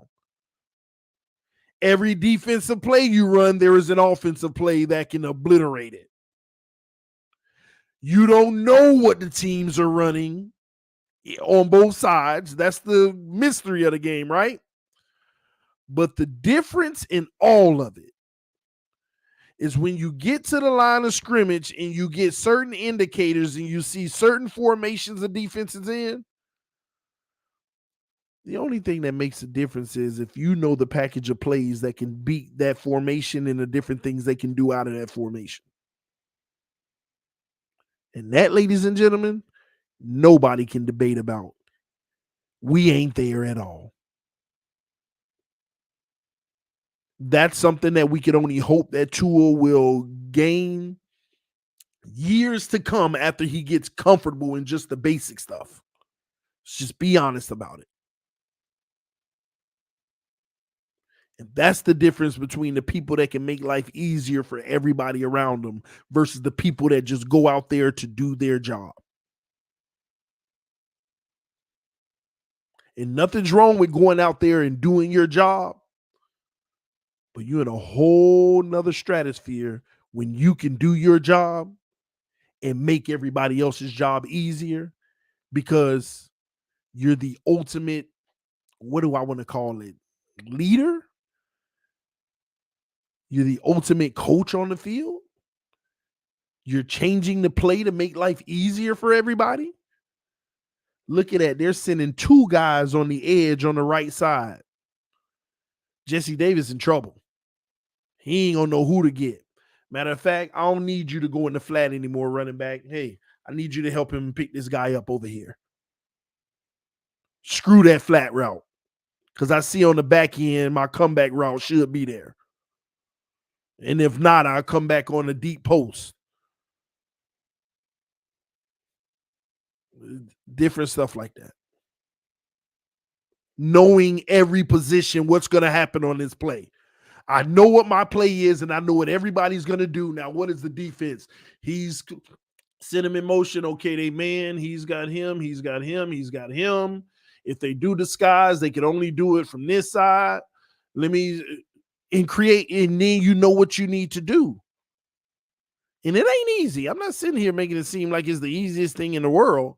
And all of this got to happen in a matter of seconds. But that's why you got to get in that huddle and get out of it. Give them the play, get to that line of scrimmage so you can make sure your team, you can have 20 seconds left and make sure your team in the right position. All right, we set 20 seconds left. I know the play. I know my primary read is there. Ooh, that linebacker veering over there. That's going to be tough to get. Blah, blah, blah. I mean, you just evaluating all of this while you on the center and you just looking at it all. And then about a 10-second mark, you got 5 seconds to make whatever adjustments you need to make. It's not easy. I'm not trying to sit here and make it seem like it is, but that's the difference in them guys. The guys that could take the same talent we had last year and get that one more win, and we in the playoffs. Just one more win. Y'all can't sit here and tell me a guy like that ain't worth one more win. Especially if you look at the margin of losses that we had. Outside of Buffalo and state name. Tennessee, we ain't lose. Nobody blew us out.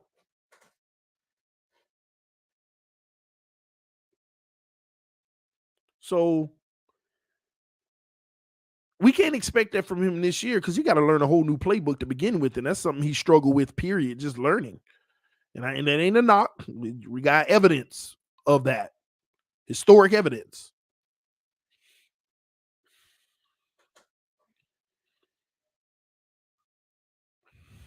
Y'all went on a winning streak against under 500 teams. I agree. The Bucks didn't really blow us out. The end score may have been reflective of that late in the game, but we were with them. We were with the Bucks. We were competing with the Bucks for a great part. More than half that game, we were competing with the Bucks. And of course, the better team, it just started to get away late. Tennessee put a whooping on us. We were competing with Tampa. It got away late, like badly away. We were with the Titans too, TD. I ain't feel like we were ever with the Titans. I know the score reflected that we were with 17-3, and we had a chance to go down there and do something and at least make it 17-10. But I ain't never feel like we were with Tennessee. I already knew what was going to happen in Tennessee. I know their defense. I know what they like to do. Ask EM. We talked for weeks before the Tennessee game. We had several conversations. I told him every time, watch when we go to Tennessee, watch what happened. I know what we do well. I know our quarterback strengths and weaknesses. I said, the game that's going to be tough for him? Saints and Tennessee. Watch. We still beat the Saints, but it was tough. But I knew. I said, Tennessee going to embarrass them. Go ask him. He'll tell you I said those exact words. Tennessee going to embarrass him. They're going to embarrass him. It's going to be his worst game. I was saying that 5 weeks before we played him. And it wasn't a knock. It wasn't shade. I know what they do well, and I know what our guy struggles with. That was his match. That was going to be the game that showed everybody it's going to be embarrassing. Don't get me wrong. Sunday came. I was like, let's go. We're going to beat them. Come on. I already knew. Anybody who understands this game and know our quarterback's flaws, and there's only about 4 teams in this league that can do that. Do that to Tua because it's how they play. They mix it up. They'll play man. Just when you think you comfortable figuring out man, they switch to match zone. Just when you think they good at match zone, they go to cover 2, but they don't stay in that long at all. They just give you that look 2 or 3 times so that you start calling plays to beat it. Then they switch to Tampa. Then they got you scratching your head, and then they go right back to man, where it's hard anyway. Tennessee follow that cycle depending on how the game going. Tennessee go through 4 or 5 different defensive sets in every game. It aggravates me with them because they could be in one thing and it's dominating, and they'll still switch into something else. And I'm like, just keep doing what you were doing, but Vrabel just won't. And sometimes he get burnt doing that, but I know how they are. And you got a young mind like Tua just trying to figure out one thing, because this is the thing y'all don't understand. Some of these teams in the NFL are just bad. They're just trash. And when I say that, well, these are NFL teams, nobody's trash. Schemes are. Some teams will go into a game saying our primary defense today will be cover 2. Nothing else. Just cover 2 the whole game. Where they gave us a pro look, we're still cover 2, but maybe we bring it up a few. Ladies and gentlemen, out of your 17 games, 8 of them are going to be like that. That's why it don't impress me when you win 8 games in a row. We went, and like the person said, we did go on a 7-game win streak against some of the worst teams in the league, because all of them do that crap. That's why they the worst teams in the league. They predictable. You can watch they film last week, coming to this week ready for it, and they running the same thing. Why? Because they ain't got the defensive personnel to get creative. There are only a handful of great defenses in every year. And you got 6 really good defenses every year, and you got another 6 that think they are. And that's why they switch it up. Everybody else, base defense. Base defense. When we had Matt Burke, what did we do with Matt Burke? Base defense. Base.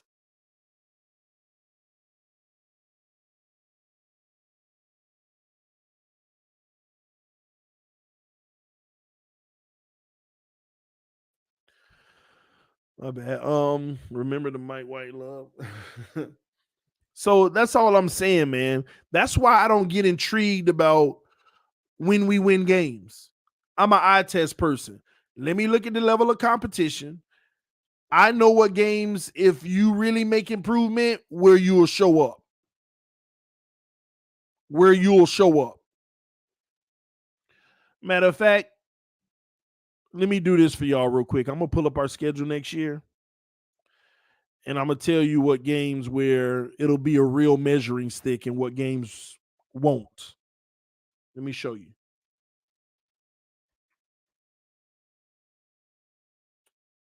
And this is still early because there were some additions that were made, but I'll show you. All right. So Baltimore Ravens game. That's a measuring stick. Don't get caught up on last year. Half of their defense, and I mean, like no exaggeration, y'all, half of their defense was hurt. They dealt with more injuries than any team. Remember, this was the best team in the NFL at about week 7. If I'm not mistaken, they were like 6-1 or something like that. This was the best team in the NFL by week 7. And I don't know what happened, but everybody was getting hurt one after another. In like a 2-week span, half the team was gone. And they lost almost every game after that. So this is going to be a measuring stick. They know that they chalked up last year to injuries. And even at the end, after that, even Lamar got hurt late at the end of the season. They were 7-2. There you have it, 7-2. This was the best team in the NFL at the time that most were saying. Then they ran into us, but with all the injuries. But that defense healthy, measuring stick. Because they're gritty, they grimy, they hands-on. And the refs, see, and that's another thing about teams like that. When you're gritty, grimy, hands-on, pulling and tugging, if you start the game with that energy, you don't get flags. You don't get as many flags. But when you start the game cushiony and then when the crunch time start holding on and all that, you get all the flags. But when you start the game tugging and pulling and all the illegal stuff, refs know they can't have a dirty game. It's not entertaining. So when you start with that energy, they basically, you identify this is the tone of the game. So y'all know this from square one. You either match it or you don't. That's why it's so dumb for teams. When a defense is playing scrappy, pulling and tugging, the refs are basically telling the other team, you better do it out the gate. You better do the same thing out the gate. We'll let you play. But you know what the dumb coaches do? They'll let the other team pull and tug, and they'll be all passive and stuff, trying to play zone and all of that. And then when you finally want to pull and tug, they call everything on you because you ain't keep the same energy. And then people want to, oh, you letting them get all the calls? Doggone right, because they came out the gate with that energy. That's coaching, man. That's dumb. If they going to be out there holding, pulling, and tugging, you better match that energy from get-go. And the refs will allow y'all to play all day. That's them hard, tough fought games that you be seeing on TV, where it's just rough to even get a first down. And it's just a defensive battle. But these coaches, they don't get it. And I've heard referees say this. Referees have done, like you hear retired referees, because current referees don't never talk about games and stuff. But retired referees have told people this. However you start the game, whatever energy that is, we will allow. But don't start one way and then want to get aggressive later. No. That's not no. And the coaches gotta know this. It's ridiculous. Chicago, I'm not worried about that. That's not really much of a measuring stick, in my opinion. But Baltimore is. That's one game, right? What happened to it? Okay, Cincinnati Bengals. That'll be a good measuring stick because they do switch it up, and I like the way that they play zone. But it ain't gonna be as hard as people think. But it is still a good measuring stick. That's a game right there that could be tight because that's going to be an interesting game. The Cincinnati game is actually going to be one of the most interesting games we'll have. It really will. Because it will tell you where your team really is. It ain't going to be no excuse of even if it's the first game of the season. Oh, it was the first game. Man, you got to understand how similar these teams are. We got weapons. We got more weapons now, by the way, offensively. We do. I ain't going to say in my opinion, we do. Our defense should be better. But we're more evenly matched with them, in my opinion. But will our scheme reign supreme? Because they got the more superior quarterback, at least as of now, because we got weapons now. Maybe ours eclipse that mark and get up there in that echelon. We'll see. Detroit Lions, not worried about it. That's not really for me at all. Okay. Buffalo measuring stick, but twice. So we had 4 teams. It's going to be a measuring stick. Last season, we only had 3 teams, 4 teams the whole season, in my opinion. It was a measuring stick. The whole season. We're already at 4 right now. Patriots will always be a measuring stick because it's a Bill Belichick-led defense. And that's twice. So that's 6. Let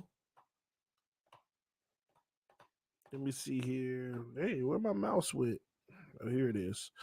All right. Jets, I just never concern myself with them until they prove that I need to be concerned with them, okay?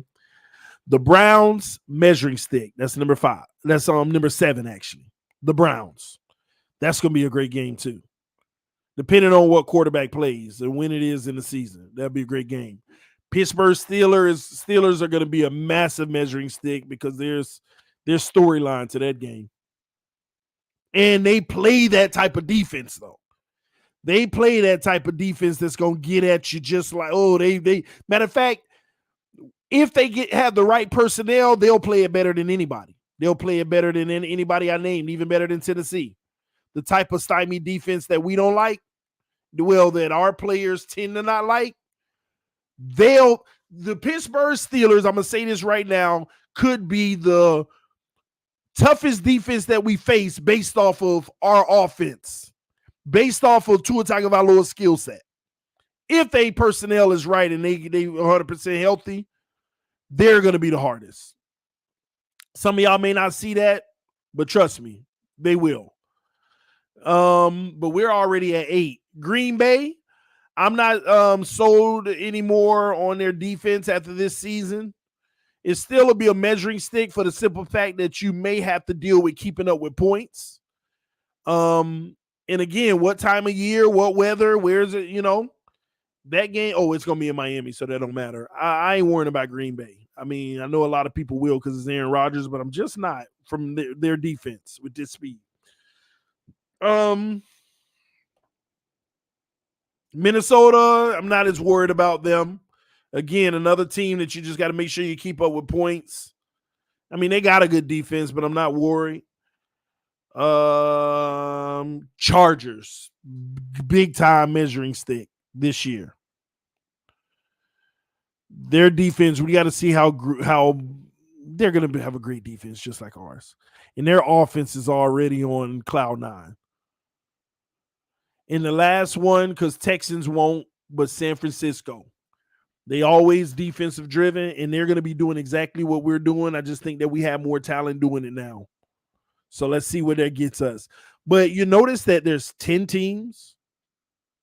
10 teams we're going to have a measuring stick this year. 10 freaking measuring sticks, y'all. 10. Let me see if I can count the 7 that I didn't count.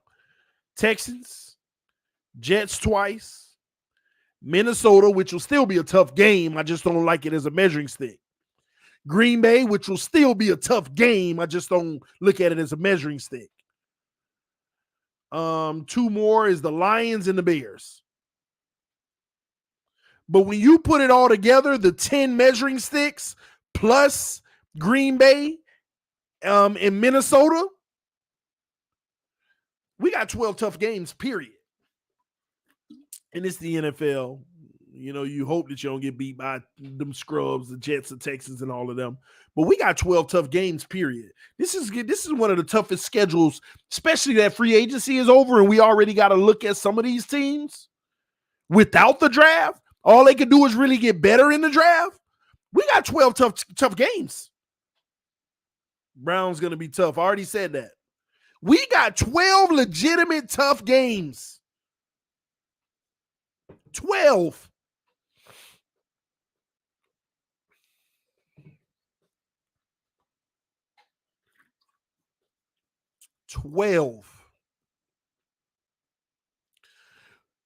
It ain't even about the talent that we have because 12 is tough. But if we can rise above this and make the playoffs, we got us a roster, y'all. We got us a team. See, we know we got a lot better.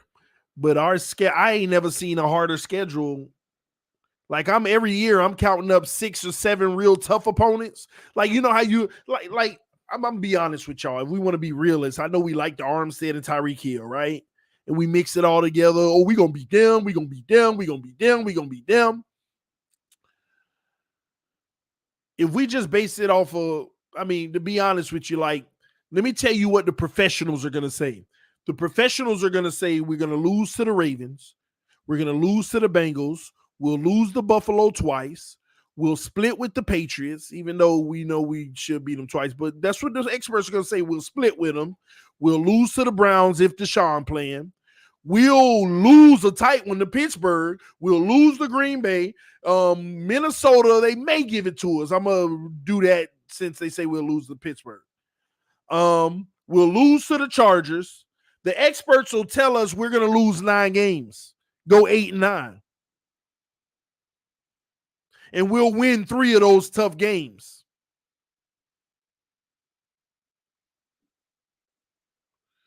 But if we could win those 8 and win 3 of those tough games, then that's 11 wins.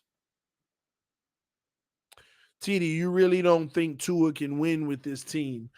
I didn't say, well, what's your definition of win? Playoffs? Super Bowl, championship round? Jay De Niro, I'm going to wait on your response because I want to answer your question, but I want to answer it properly. You said, TD, you really don't think Tua can win with this team. I have to know what your definition of winning is before I answer that. So hopefully I get your response real soon. Otherwise, I got to answer every scenario. Jay De Niro, talk to me, man. I don't think Tua can win with this team, is what Jay De Niro said. He didn't respond. So let me say this. I think Tua can win with this team. I don't think he can win a Super Bowl with this team. And I'm hoping I'm wrong. You don't think going to a Super Bowl is realistic? No, I don't.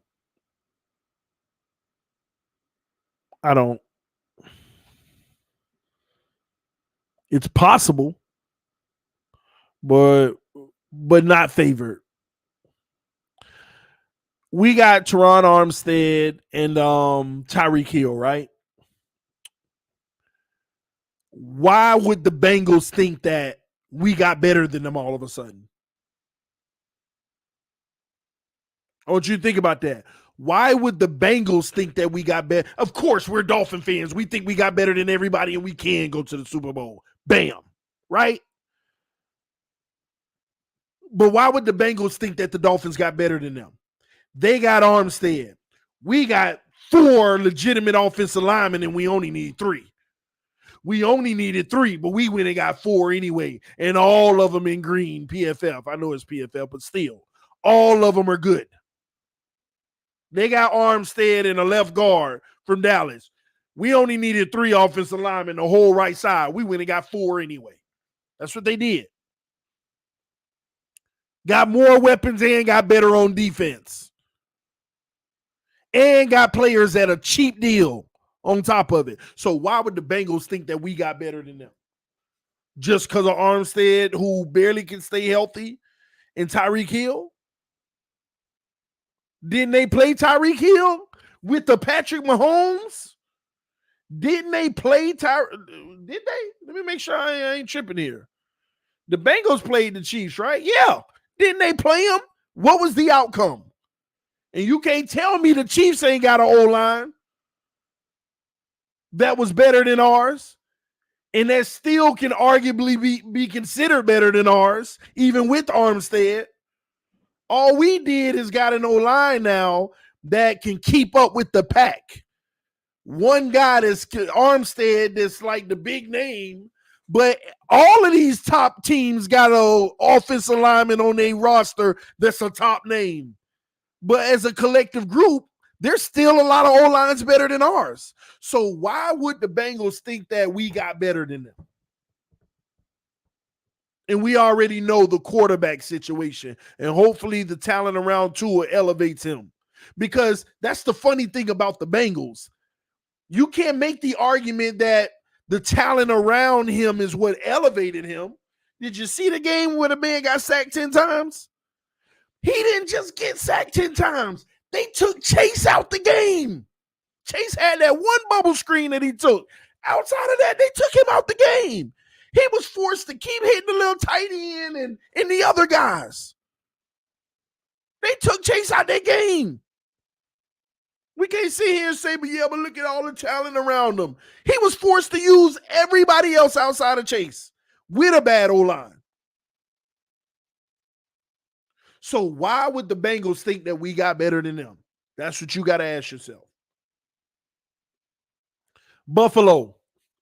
Why would they feel like we got better than them when Josh Allen can just get a quarterback keeper and get 6 yards any moment? Where with the same defense, even when it's healthy, they going to put up 35. Just like with the Chiefs, they going to put up 35 plus. Can we score 35? Yeah, with this speed. Yeah, we hope so. But why would they think we got better when they already had the number 1 defense last year?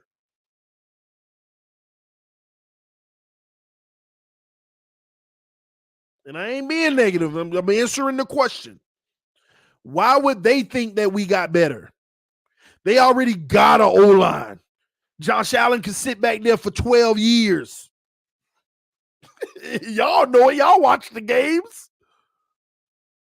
They already got what we went to go get, and theirs is still better than what we got. Y'all think just because you got Teron Armstead, it makes our O-line unit better than other O-line units? Some of their O-lines are still collectively better. They got 5 guys that are legit. We got 2 in a possible, 3 in a possible maybe. Somebody keep putting in the comment section, reality check. That's what this is right now, because it's the truth. It ain't hating. It ain't just talking, but I'm just keeping it 1,000 with y'all because these are the conversations Dolphin fans should be having. Why you think I'm keep on beating this narrative? Go get me a right tackle. Because I need to close the little gap that I see. It ain't no big gap, but there's still a gap, y'all. It ain't big, though, and I can see the light to where we can be right there with them. And now let's see who's coaching better, whose quarterback shows up better, whatever. But I see there is a gap. You ain't got to acknowledge it because you want to be blinded, but there is. So why would Buffalo feel we got better than them? Because if the man got 7 seconds to throw the ball, he don't need Cole Beasley. Whoever they brought in to replace him don't eat.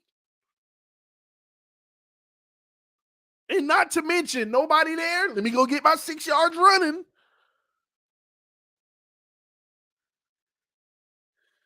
Who else? The Browns. They just got Deshaun Watson. They on cloud 9 because no matter how much you want to disrespect the Browns, because they're the Browns have had for the last 2 years one of the most talented rosters in the NFL by far.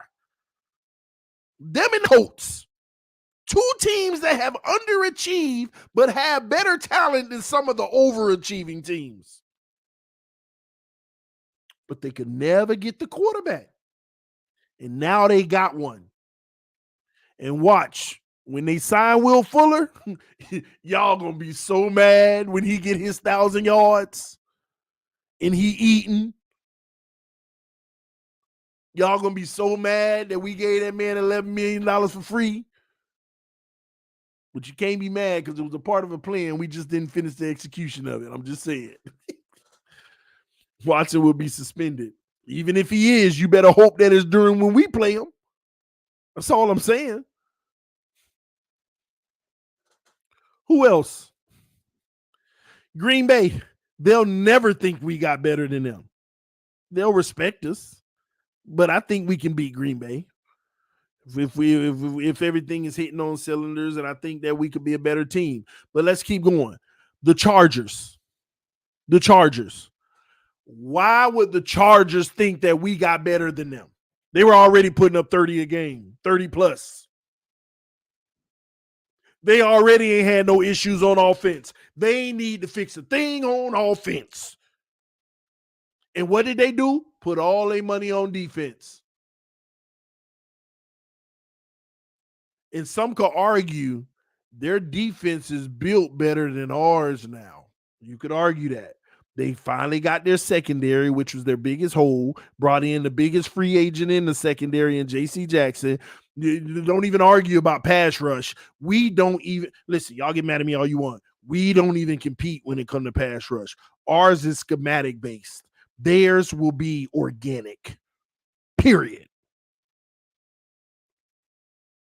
We like our pass rush as a collective. When you load the box, you don't know where it's coming from. But you just send the regular foe, y'all going to be scratching your head all day. Man, we ain't getting no pressure on these quarterbacks, as it always has been. You know why? Because we really ain't had a true dog on the D end since Jason Taylor, then Cam Wake. Stop right there. Now, don't get me wrong. Ogbah is a dog. But he ain't Cam Wake, and he ain't Jason Taylor.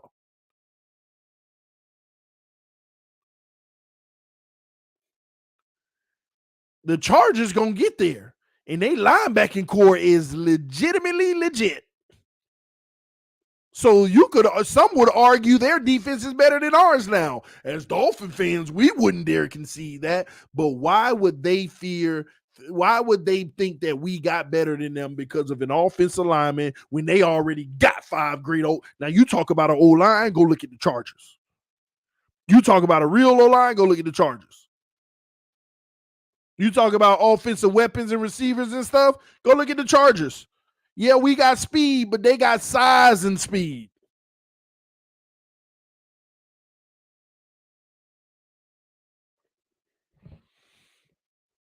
So why would they think we got better than them?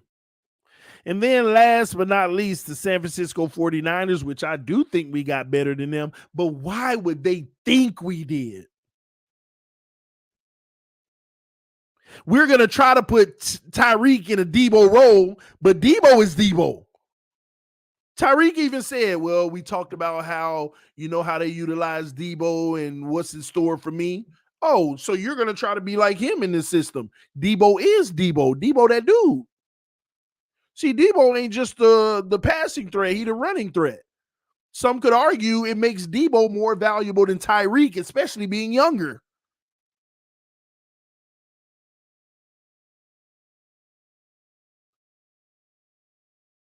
Now, outside of that, I don't think they can keep up with the other weapons. So but that's really what they do. I know we're better than San Francisco, but they're not gonna worry about that. They're not gonna fear that. Their defense is always solid. But I know we're better than them, though. I'm just saying. So when you really think about it, let me point the teams right now that have no fear of us. The Chargers, Buffalo twice, the Browns, if they got Watson playing, the Bengals, and honestly, the Ravens ain't got no fear of us either. If their defense is healthy, but I still think we're better than them. So, but I'm just gonna say 5 teams, well, 4 teams, because Buffalo we played twice. There's 4 teams in the AFC right now that we play this year that they shouldn't. If I was the fan of theirs, the Dolphins aren't better than us. And I ain't gotta be, and they don't have to use their fanhood to say that. They could just honestly believe that, and it could be fair. The Dolphins aren't better than us. Now, everybody got to go out on the field and prove it.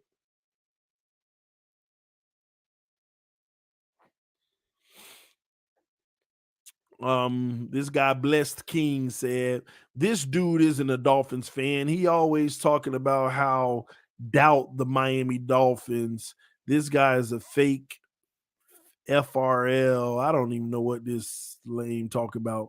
I'm going to help him out, though. I'm tired of the ignorant people. Let me go ahead and block them.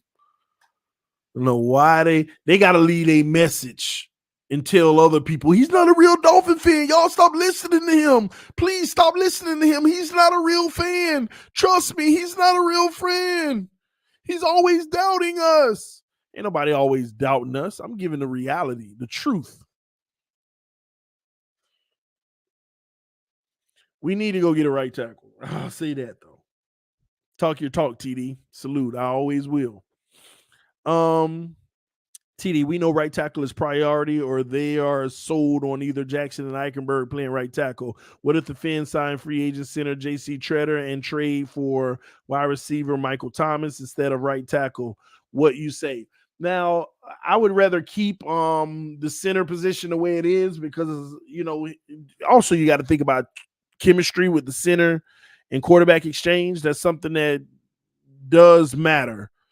We've seen elements of that too, where that could be an issue. I don't mind what we're doing at center right now. I know people want a better center and this and that, but I like continuing to allow Dieter to grow at center. I don't think it's a bad problem. I know you have an upgrade in JC Treader, but I think right tackle is more important than the center because Tua is 10 times more likely to get injured off of the right tackle than the pressure coming up the middle. I mean, I want y'all to really think about it. We're talking about the right tackle, his blind side. The Jesse Davis effect. How can we really be neglecting that much? And then we're talking about Jackson and Eichenberg. I can give you a highlight reel of them getting blown up. And at least it was happening on his strong side. I mean, his sight side, if that's what you want to call it. At least it was happening on his left side so we could see it coming, brace or whatever. But you want to switch one of them to the opposite side to get blown? Oh my gosh. Oh my gosh, no. Because the one thing we all can't absorb is another injury by Tua this year. Talk about guys on an island. So what we gonna do when we literally play the Chargers this year with that pass rush? And some of these teams, they got these crazy pass rushes now.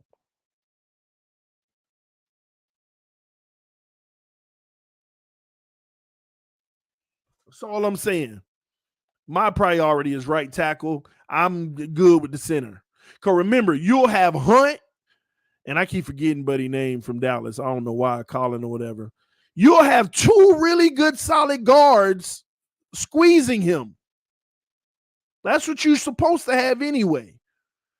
Go get me a right tackle, man. I don't care what y'all say. Give me a freaking right tackle. Ready for Teddy. If I see Teddy this year, man.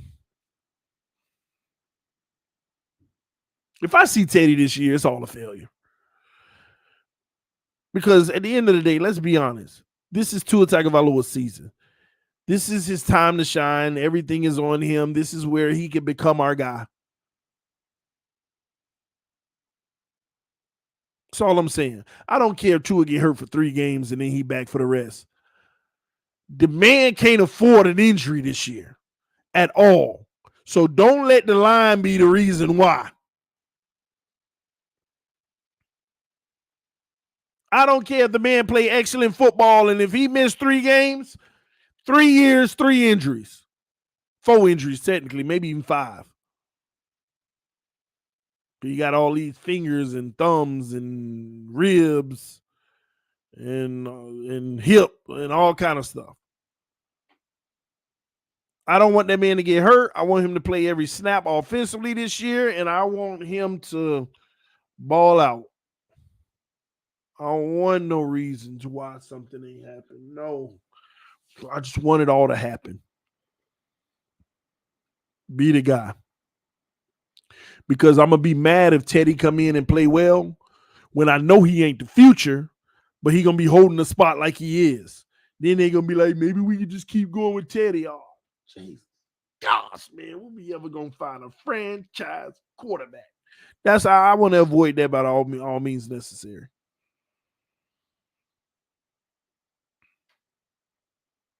So we'll see. I'm still team right tackle right now. And you ain't going to get that in the draft. Yeah, you can go get it in the draft, but whatever you get in the draft with the picks we got, ain't no starter. And if TD, 3 moves you would make to make the team better. And thank you, Dylan, for asking that. And I'm going to go even further than that. I'm going to say 3 moves I will make to make this okay, I'll just stick with make the team better because I don't want to get nobody mad. Okay. And we're going to exclude quarterback on this because I ain't got time for the controversy. But anyway, 3 moves I would make. Number 1, I would go get the best right tackle available in free agency.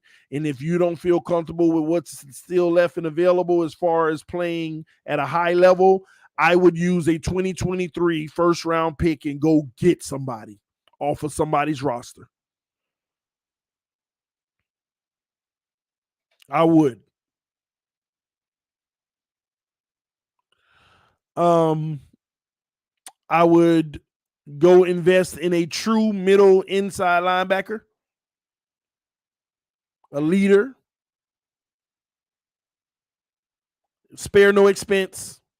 And what I mean by that is even if it takes draft capital. And last, I would try to get another defensive end. Because we ain't got no depth behind Jalen Phillips and Ogbah. I mean, we got some solid guys. We got some solid guys that play well. But I'm not very confident if one of those guys go down. It's tough sledding. I would go get another edge rusher. So that's the 3 things I would do. Edge rusher, inside linebacker, and a right tackle. I'm ready for war. Let's go, Tua. Take it home for us. C's 007, what's up, man? Been a while. Love you, man. Yeah, it has. You've been a stranger. That's all right. We about to get this Super Bowl. You'll be around. Yes, we need edge. We do. And this is what I was saying the other day to y'all, yesterday to y'all, and people were like, oh, you just hating and you always negative. And I'm always really just telling the truth. We have too many positions where if the main guy goes down, we're screwed. Defensive end. Main guy go down, screwed. Any one of our premier corners, Byron or X, one of them go down, screwed. Left tackle go down, screwed. Left guard go down, screwed. Right tackle go down, you were screwed with the starter. Man. It's like the only position you'll be able to survive is the wide receiver. Tyreek go down, you still got Waddle on them, but then is that enough? Because we complained about having Waddle and Gesicki last year. of that being it. So one of them go down, same thing. What's up, William? I'm sorry, I don't know why you didn't get a notification, bro. I'm happy to see you here, though, bro. Salute to you. Sounds grim if anyone gets injured. That's why I'm nervous. I ain't gonna lie. That's the only part that I'm nervous about. I get nervous about that because remember, there was a time back when we thought we had good rosters, but we had the injury bug, and we were like, man, we need to get better trainers. And then we got better trainers, and then we just didn't have the personnel. It's always something with this team, and I'm just hoping this is the first time that it's not. But I hate that it's so many different factors like that that can show up. QB go down, we go to the Super Bowl. Y'all, stop it, Dolphins spur.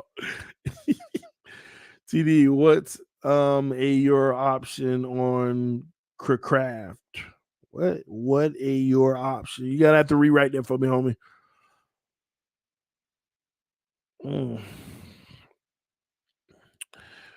We are gonna use Tyreek Hill like an MVP max in eternal life.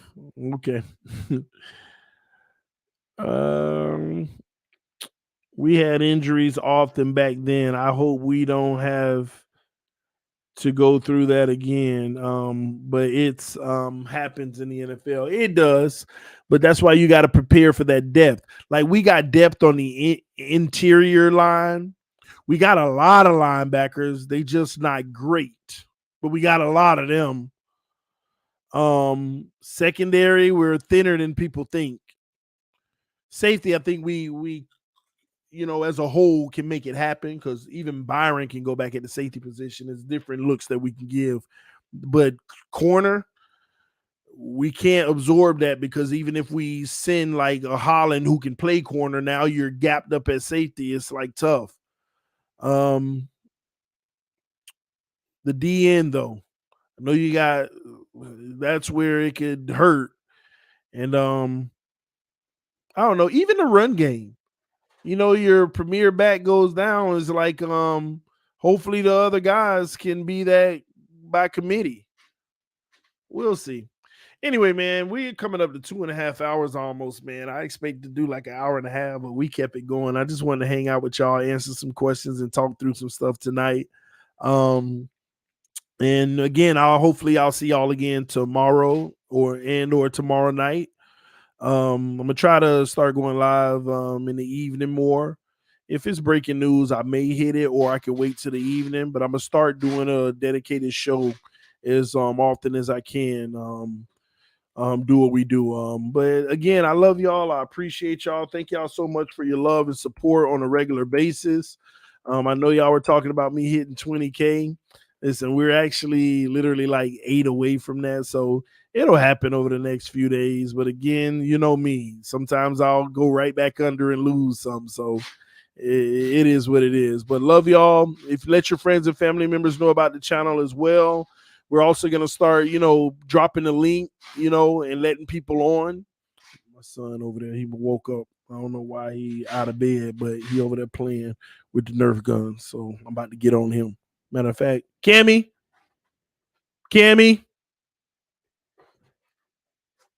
why aren't you asleep? You sorry? Huh? Huh?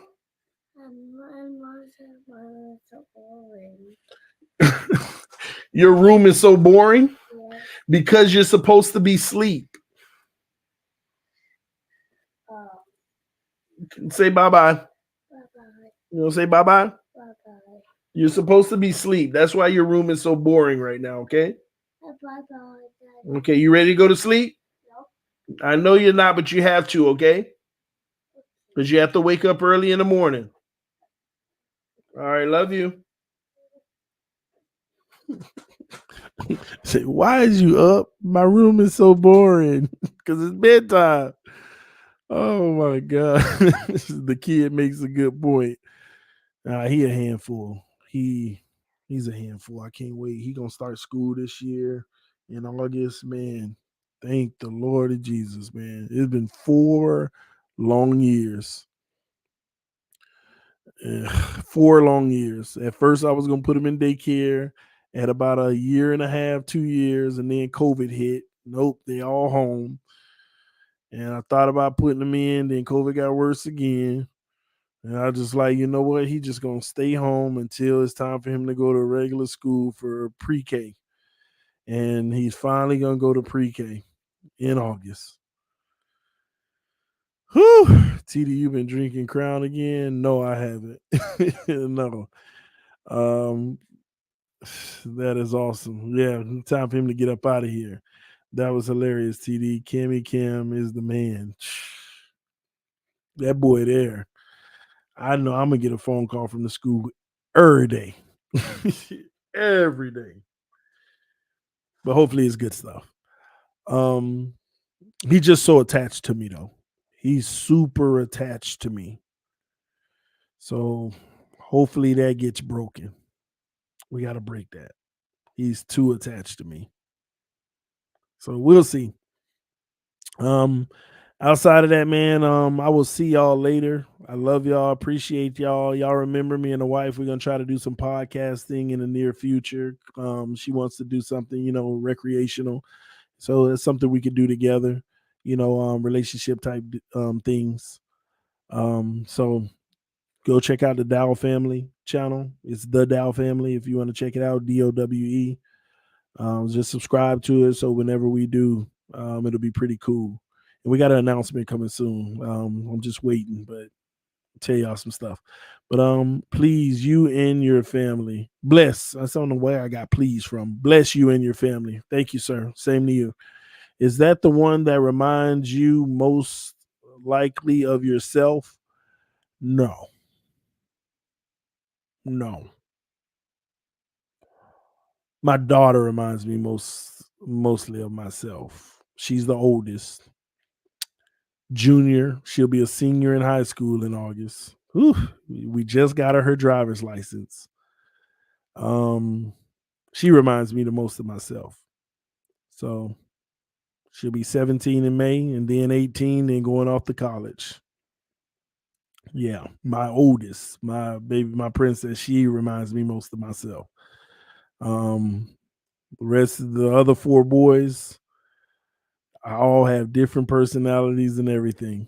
Little traits, but they got more traits of each other in them. It's crazy. Tony Carter got traits of Tony. Camden got traits of Peyton. It's just all infused. So Hill finally down with the fans only cast. Oh man, the fans only. We gonna talk. We gonna talk. Maybe you will get some shut eye now.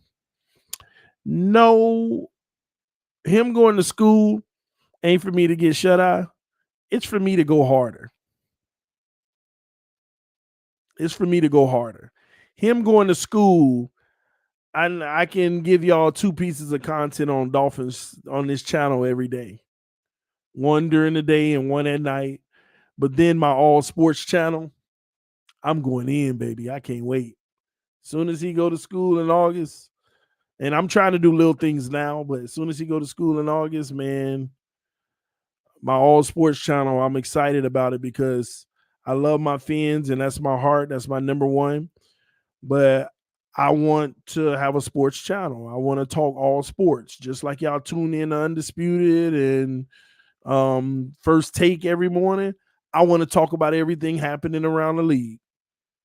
I want to talk about it all, and I want to build a huge following and platform doing that. So that's my goal. That's what I really want to do. And I love my team, my Dolphins, and we always going to be over here. But I really want to have a Pat McAfee or McCaffrey, however you say it. He's the blueprint. I want to do that because I love sports. All the stuff happening in the NBA right now, even the NFL stuff, I want to cover it all. I want to be able to go to these events and do it all, cover it all. I don't want to be limited. My haters, they feel like it's only appropriate for me to be limited to Dolphins only, or I'm not a real fan. That's what they try to spread that narrative out here. that if I'm not just talking about the Dolphins, then I'm not a real Dolphin fan. But the people on TV that they get mad at their takes, which means they're listening to them anyway, they're allowed to be a fan of a team but talk about everybody. But TD ain't. The ignorance is just crazy to me. Favorite NBA team? I really don't have a favorite team. I have favorite players. So I'm hoping the Heat do something special while I'm vulnerable so I could just officially say that's my team and I'll follow them forever. And if they don't secure the deal, then I may never be a team fan.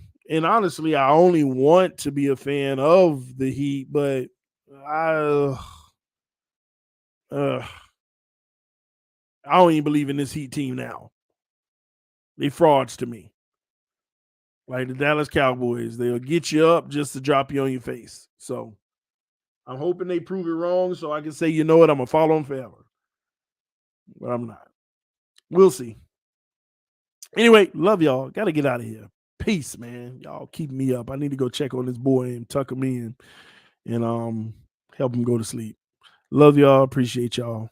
Fins up no matter what. See you soon.